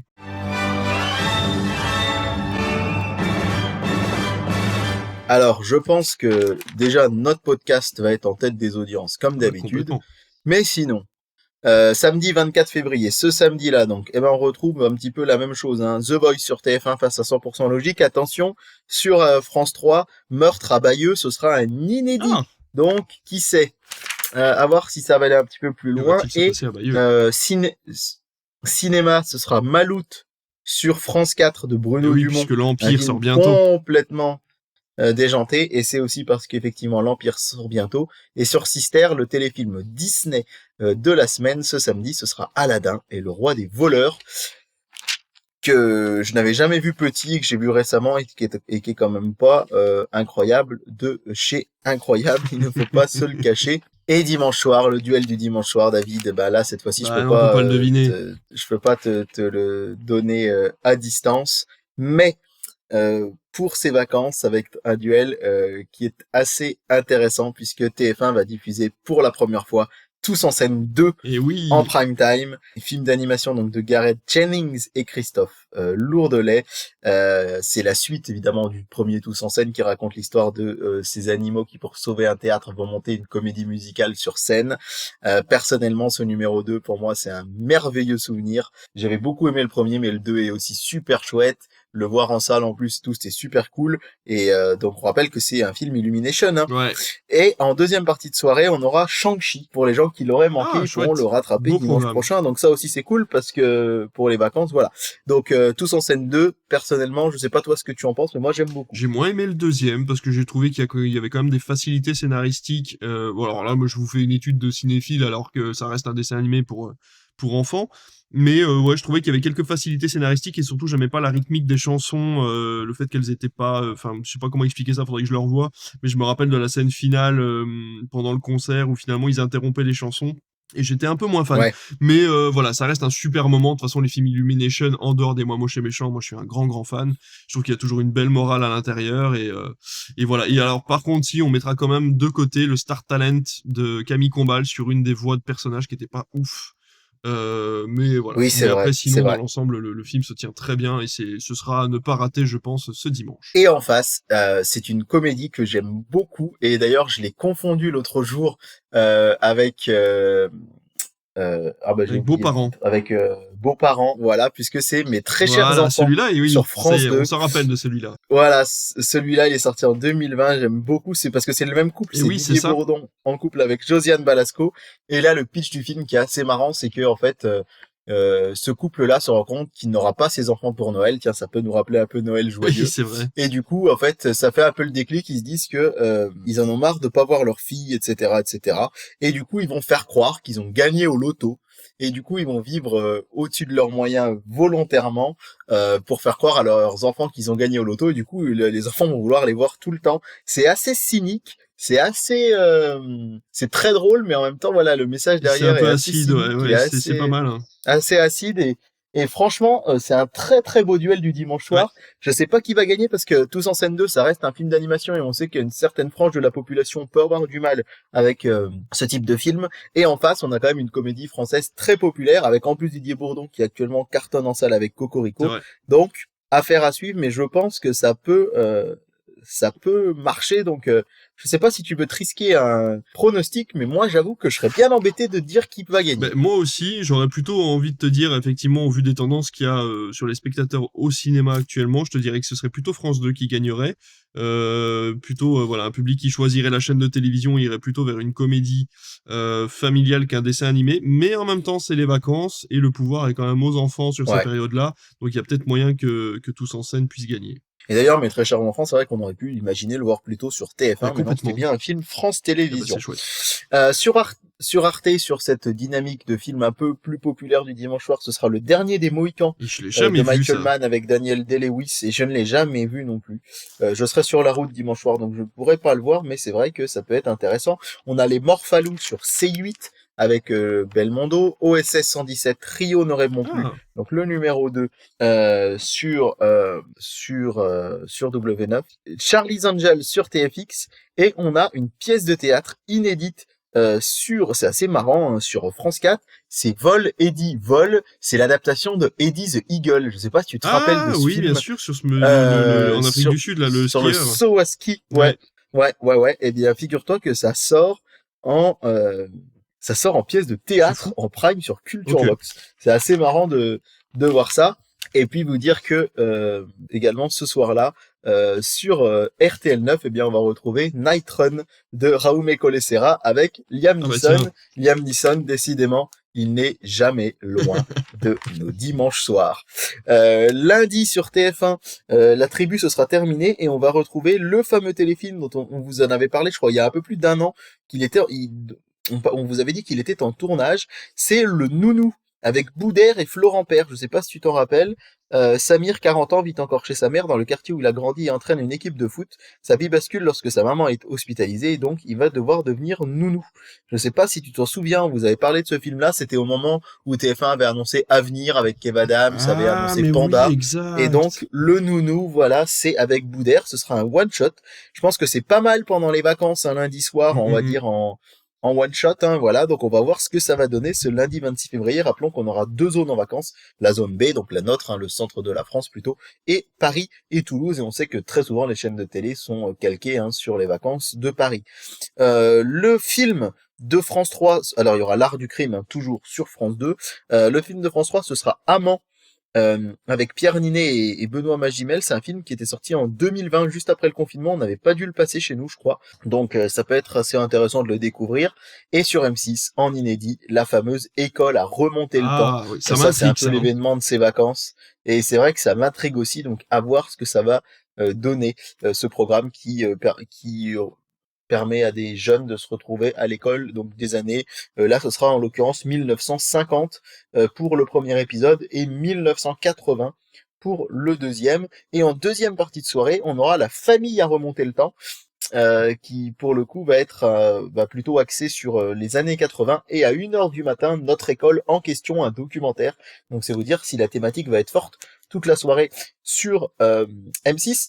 Sur Arte, ce sera Laura de 1944, un film en noir et blanc, qui, paraît-il, est un grand classique du cinéma, mais que j'avoue, je ne connais pas. Sur W9, toujours l'île de la tentation. Sur TMC, ce sera Batman versus Superman, Ah. l'aube de la justice, qui va être diffusé ce soir-là, alors que sur TF1 Série Film, vous pourrez trouver le fameux 3 de Wolfgang Petersen avec Brad Pitt et Orlando Bloom. Voilà pour le programme de ce lundi. Le mardi soir, mardi 27 février, ça va aller assez vite sur TF1 puisque c'est Koh-Lanta, on aura toujours les Pénacs sur France 3. Par contre, un documentaire sur France 2 qui s'appelle Femmes de la Terre d'Édouard Bergeon, qui est donc, voilà, on le connaît effectivement pour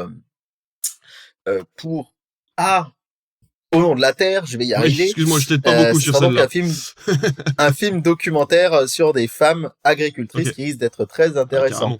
Mais il n'y a pas que ça qui va être intéressant ce soir-là. Le film art et essai de Canal+, eh bien ce sera Anatomie d'une Et chute. oui. Et oui, juste après les Césars, le film débarque sur Canal ce mardi soir. Donc ça va être l'occasion, pour beaucoup peut-être, de le découvrir, et ce sera suivi d'un documentaire qui a été produit spécialement par Canal+, qui s'appelle Anatomie d'une chute, l'ascension de Justine Triet, qui va reprendre toute l'histoire du film. Donc voilà, très sympa de pouvoir le découvrir en prime time sur Canal+. Sur M6, on aura les 40 ans du Top 50, la soirée anniversaire présentée par Élodie Gossuin et Jérôme Anthony. Ok. Jérôme Anthony, vous le retrouvez sur le Top 50 sur W9 presque tous les week-ends, hein, c'est rediffusé souvent en boucle. Et donc là, c'est rigolo parce que quand le programme a été annoncé, il y a plein de gens sur Twitter qui a mis « Ah bah génial, une émission spéciale qu'on va nous découper, qu'on va nous resservir sur W9 encore pendant 10 ans. » C'est possible. Mais en tout cas, ce sera en prime mardi soir sur M6, un mardi très intéressant, le 27 février, entre Koh-Lanta, les Pénacs, Anatomie d'une chute, les 40 ans du Top 50, un documentaire édifiant sur Arte qui s'appelle Ikea, Le Seigneur des Forêts, Oh là. qui va vous montrer la manière avec laquelle en fait Ikea a la main mise sur des fournisseurs un peu scrupuleux, comme nous dit le programme télé, pour participer à l'exploitation intensive des forêts et incontrôlée du bois. Ça met la lumière sur le fait que bah oui, les meubles Ikea c'est pas cher, mais par contre c'est tout sauf écolo. Ils utilisent énormément de bois dans des forêts qui ne sont pas des forêts durables. Et ça va être, je pense, assez intéressant. Hmm. Sur C8, ce sera Nevada Smith, un film western culte. Sur W9, autre film culte, Rasta Rocket Ah. de John Turteltaub. Et puis, alors ça c'est un immense coup de cœur pour ce film, puisque sur TFX, ce sera Madame Doubtfire. Ah, Qu'est-ce que j'aime ce j'adore film, Madame qu'est-ce que Doubtfire. ça rappelle des souvenirs, Ouais. c'est trop bien. Sur Gulli, Hôtel Transylvanie 2, sur Énergie 12, l'excellent Un homme idéal avec Pierre Et Ninet, oui. de Yann Gozlan, qui est un film très pour le coup très ouais, prenant, intense et tout, c'est chouette.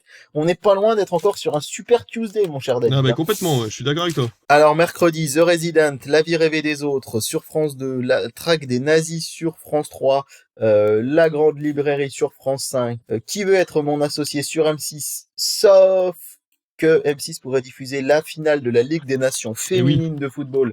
Ça dépendra quelle sera l'affiche. Et sinon, vous aurez un documentaire sur Boudère sur TMC. Forcément, ça s'appelle Boudère is back. Pourquoi je dis forcément? Bah parce que juste avant, on aura eu la diffusion du Nounou. Voilà pour ce qu'on pouvait dire de ce mercredi soir. Le jeudi 29, on continue avec Léo Mattei, qui est toujours affublé dans tous les programmes télé que je vois de très mauvaises notes. Sur France 3, c'est la tradition, les victoires de la musique classique. C'est Eh la oui. tradition, ça ne fera pas 1 million de téléspectateurs, mais voilà, Faut le faire. France Télévisions, voilà, faut le Les faire. obligations Et va des donc le chaînes diffuser. publiques. Oui, voilà, c'est ça. Et puis moi qui ai fait beaucoup de musique et qui aime bien la musique classique, c'est toujours un beau Bien rendez-vous sûr. et je suis content qu'il existe toujours, même s'il fait pas d'audience. Dernier soir pour Pékin Express en Indonésie, puisque les candidats vont jouer leur ticket pour la Malaisie. Sur Arte, Les Papillons Noirs en rediffusion, ça avait cartonné lors de sa dernière diffusion sur la chaîne. Sur W9, vous aurez Aladdin de Guy Ritchie et sur TMC, Star Wars épisode 8. On est vraiment là du coup dans le duel, on va dire, du lundi soir qui est déplacé au jeudi Ouais, un peu entre complètement. W9 et TMC. Sur TF1 série film, La vie est un long fleuve tranquille. Mais surtout, David, on n'en a pas encore parlé dans Critflix et je me suis dit, j'espère que ça va être encore le cas et c'est encore le cas. Sais-tu, David, on n'en a pas parlé, ce que diffuse actuellement Gulli tous les jeudis soirs? Non. Franchement, moi j'avais remarqué ça et j'ai pas pensé de le dire dans la dernière émission. Et c'est toujours le cas et ça me met sur le cul, si vous me permettez l'expression. C'est que tous les jeudis soirs, en ce moment, Gulli diffuse 3 téléfilms de Noël. Mais non. C'est quand même incroyable, mais là, il y a un Noël tout en fleurs, suivi de L'amour revient toujours à Noël, puis Les souliers de Noël. En fait, tous les jeudis soirs, il y a encore plusieurs centaines de milliers de téléspectateurs qui C'est regardent fou. des téléfilms de Noël. C'est incroyable, c'est que cette mode des téléfilms de Noël n'en finit pas. Et ça continue. Bon, bref, c'est assez incroyable. Vendredi, oh, attention à l'immense, je pense, carton d'audience de TF1 avec Les Enfoirés 2024. Ah oui. Surtout que c'est les 35 ans. On en a l'habitude, hein. C'est les 35 ans, suivi du documentaire traditionnel Resto 2024, Enfoirés ou bénévoles de terrain. Il reste, on sait en plus que les Restos du Cœur sont en difficulté financière en ce moment, donc c'est l'occasion ou jamais de pouvoir les soutenir. Et en face, eh bien, on va avoir sur France 2 Les Petits Morts d'Agatha Christie, une super soirée documentaire sur France 3 que j'ai très envie de voir, qui s'appelle L'âge d'or de la pub et qui en fait va revenir sur toutes les plus grandes pubs cultes de l'histoire de la télé. Donc Ça peut être ça super risque d'être intéressant. très ça. intéressant. Ouais, de ouf. À noter que je l'ai pas dit, mais la veille c'est quand même le 29 février. C'est un jour qu'on a que tous les 4 ans. C'est vrai. Donc les audiences du 29 février, on pourra pas vous les donner tous les ans. Donc on va les scruter d'autant plus près. C'est donc une raison de plus pour regarder un Noël tout en fleurs, évidemment. On continue pour le vendredi 1er mars. Sur Canal+, ce sera Les Vengeances de Maître Poutifard, qu'on avait diffusé cet été au cinéma. Je l'ai regardé l'autre jour sur MyCanal et bon, c'est pas terrible. Sur M6, alors c'est vraiment pas terrible du tout, mais on va continuer de surfer sur l'air de Cocorico avec le vraiment bof À bras ouverts de 2017. avec Je me Christian rappelle plus du Clavier, Habitant. Ah En fait, oui, oh là, oui, c'est avec les un homme manouches. intellectuel ouais, voilà, qui Hmm. va accueillir des Roms chez lui. C'était vraiment pas de bon goût du tout. Voilà donc pour ce vendredi soir. Et puis, bah, on passe directement à samedi prochain, puisqu'on rappelle qu'on vous donne maintenant 2 semaines de programme. Ça rigole pas sur Netflix. Allez, on va passer assez vite sur le samedi parce que The Voice, 100% logique et Meurtre en Champagne. Cette Voilà. fois-ci, ce sera une rediffusion de Meurtre A. Programme classique. Et on sera sur les championnats du monde en salle d'athlétisme sur France 4 Culture Box, donc pas de cinéma en prime ce soir-là. Et le prime time de Sister, téléfilm Disney toujours, ce sera les 101 Dalmatiens sur la trace des héros. Allez David, on y va, on y va, on y va, on y va, on y va, on y va. C'est le deuxième duel du dimanche soir. Et oh, alors je le découvre en même temps que toi. Wow, bah alors là je suis scotché. Tu es bouche Ah bée. bah je suis bouche bée. C'est énorme. Ah, ça va être un sacré film. Ah, il vous tease Duel, ça, hein, pardon. parce que vous n'êtes pas, moi je ne suis pas au courant non plus. Allez, Hein. David, je te fais deviner le film de France 2 pour Ok. commencer. C'est un film dont TF1 avait les droits et je ne comprends pas que France 2 l'ait récupéré parce que TF1 l'a diffusé 2 fois et à chaque fois ça a cartonné. C'est une comédie de Toledano et Nakache qui avait été diffusée pour la première fois en hommage à Jean-Pierre Bacry. Ah, la fête. Le sens de la Le fête. sens de la fête, merci, ouais. Ah, magnifique film, très très bon film.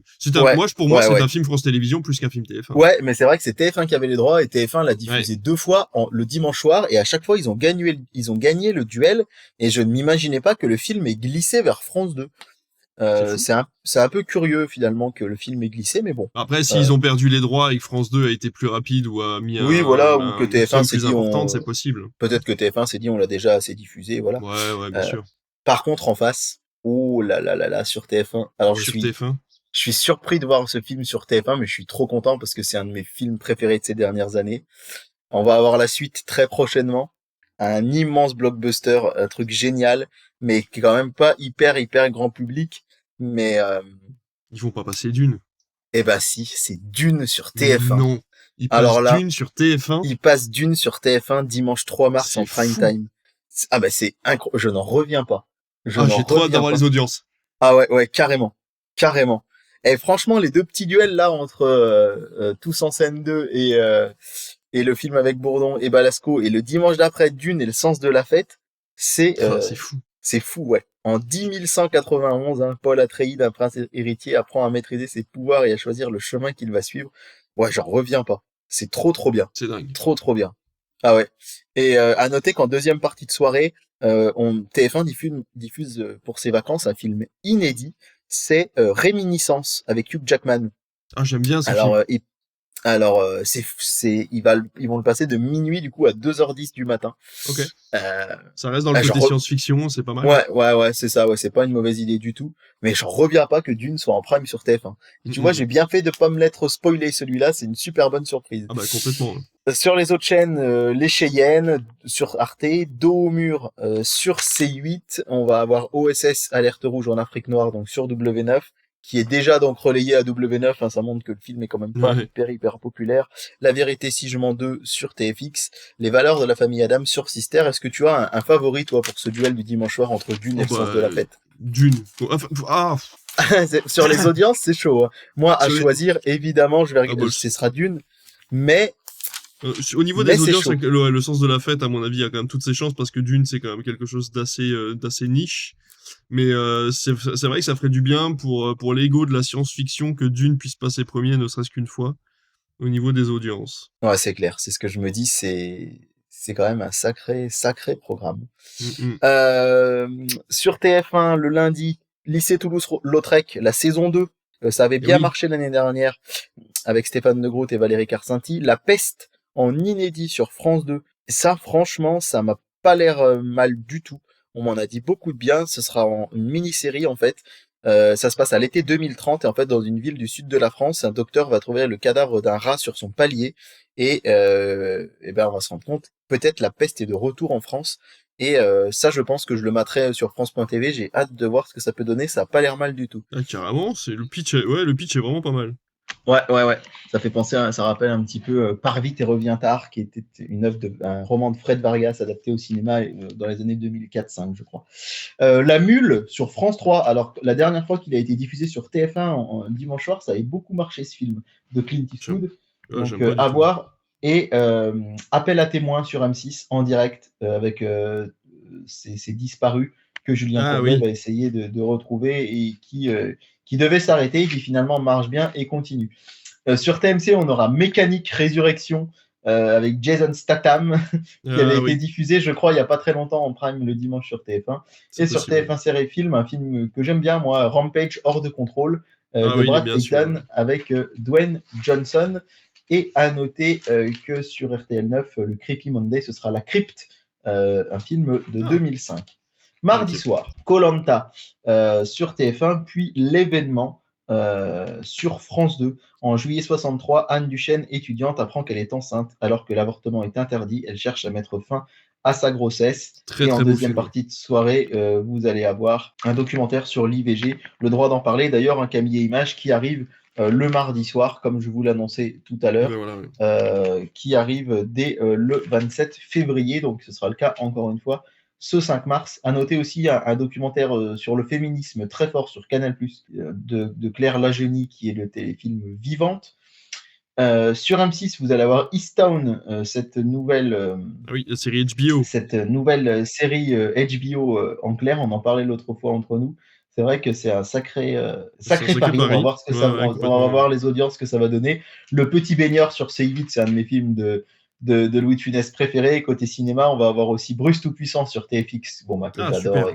Ah, énormément. ça marche à chaque Les fois, ça. Schtroumpfs sur Gulli. L'amour sans préavis sur Sister. Et sur Énergie 12, on va avoir Les Espions d'à côté en inédit en clair. C'est un film de 2016.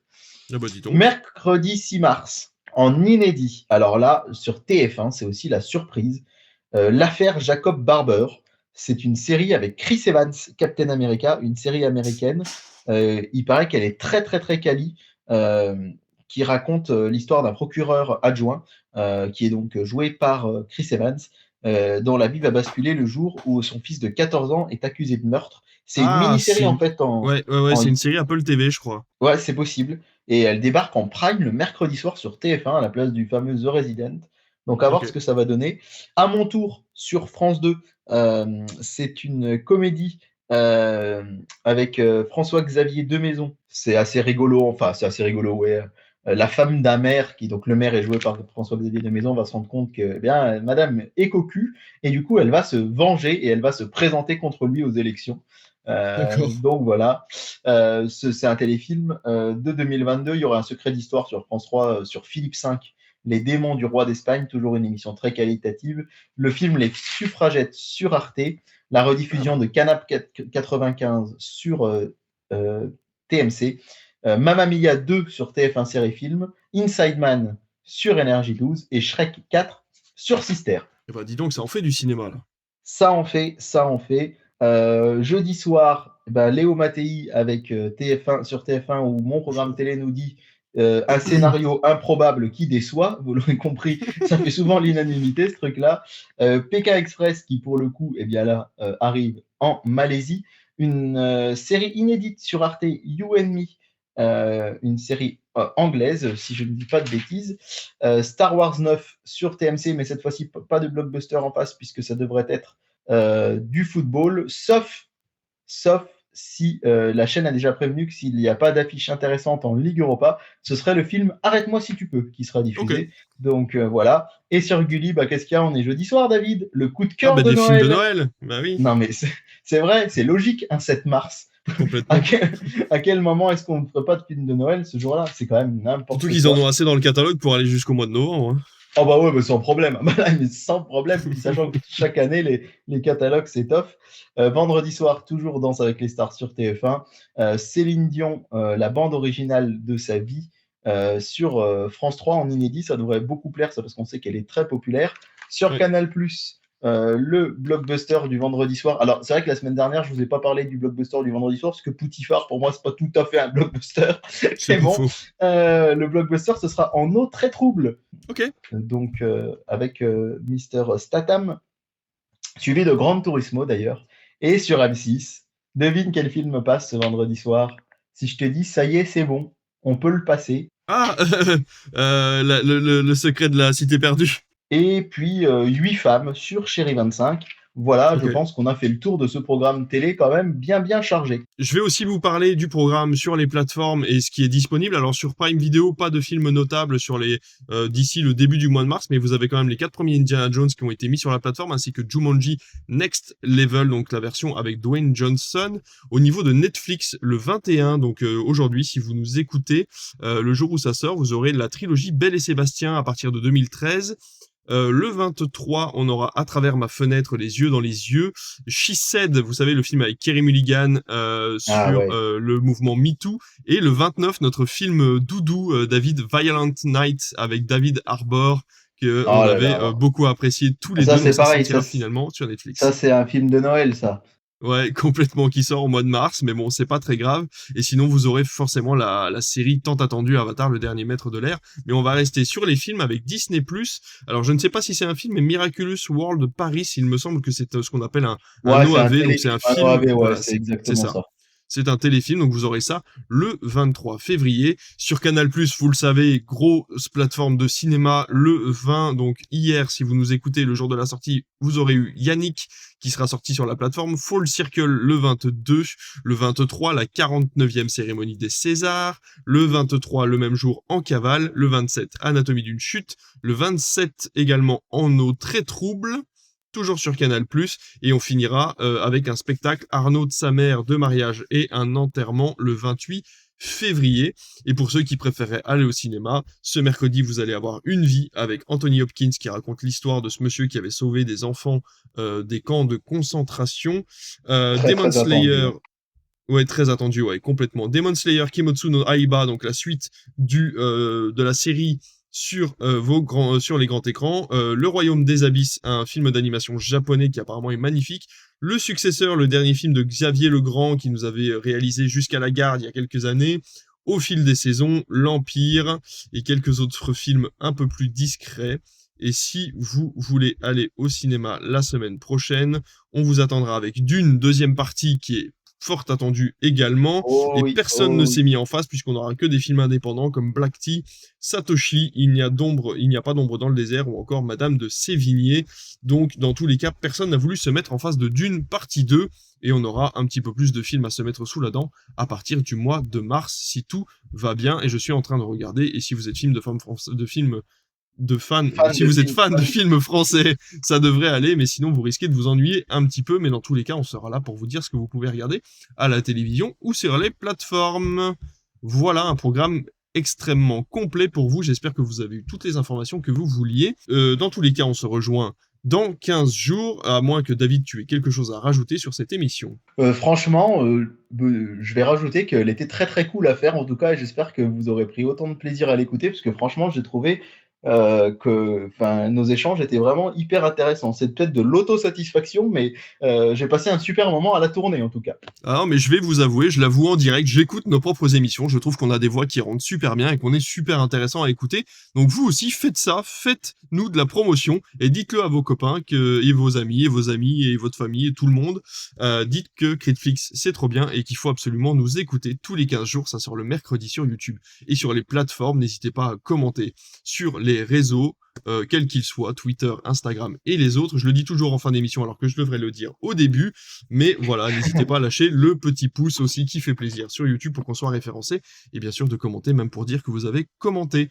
À dans 15 jours, et puis voilà, ce sera tout pour cette émission. À bientôt. À très vite.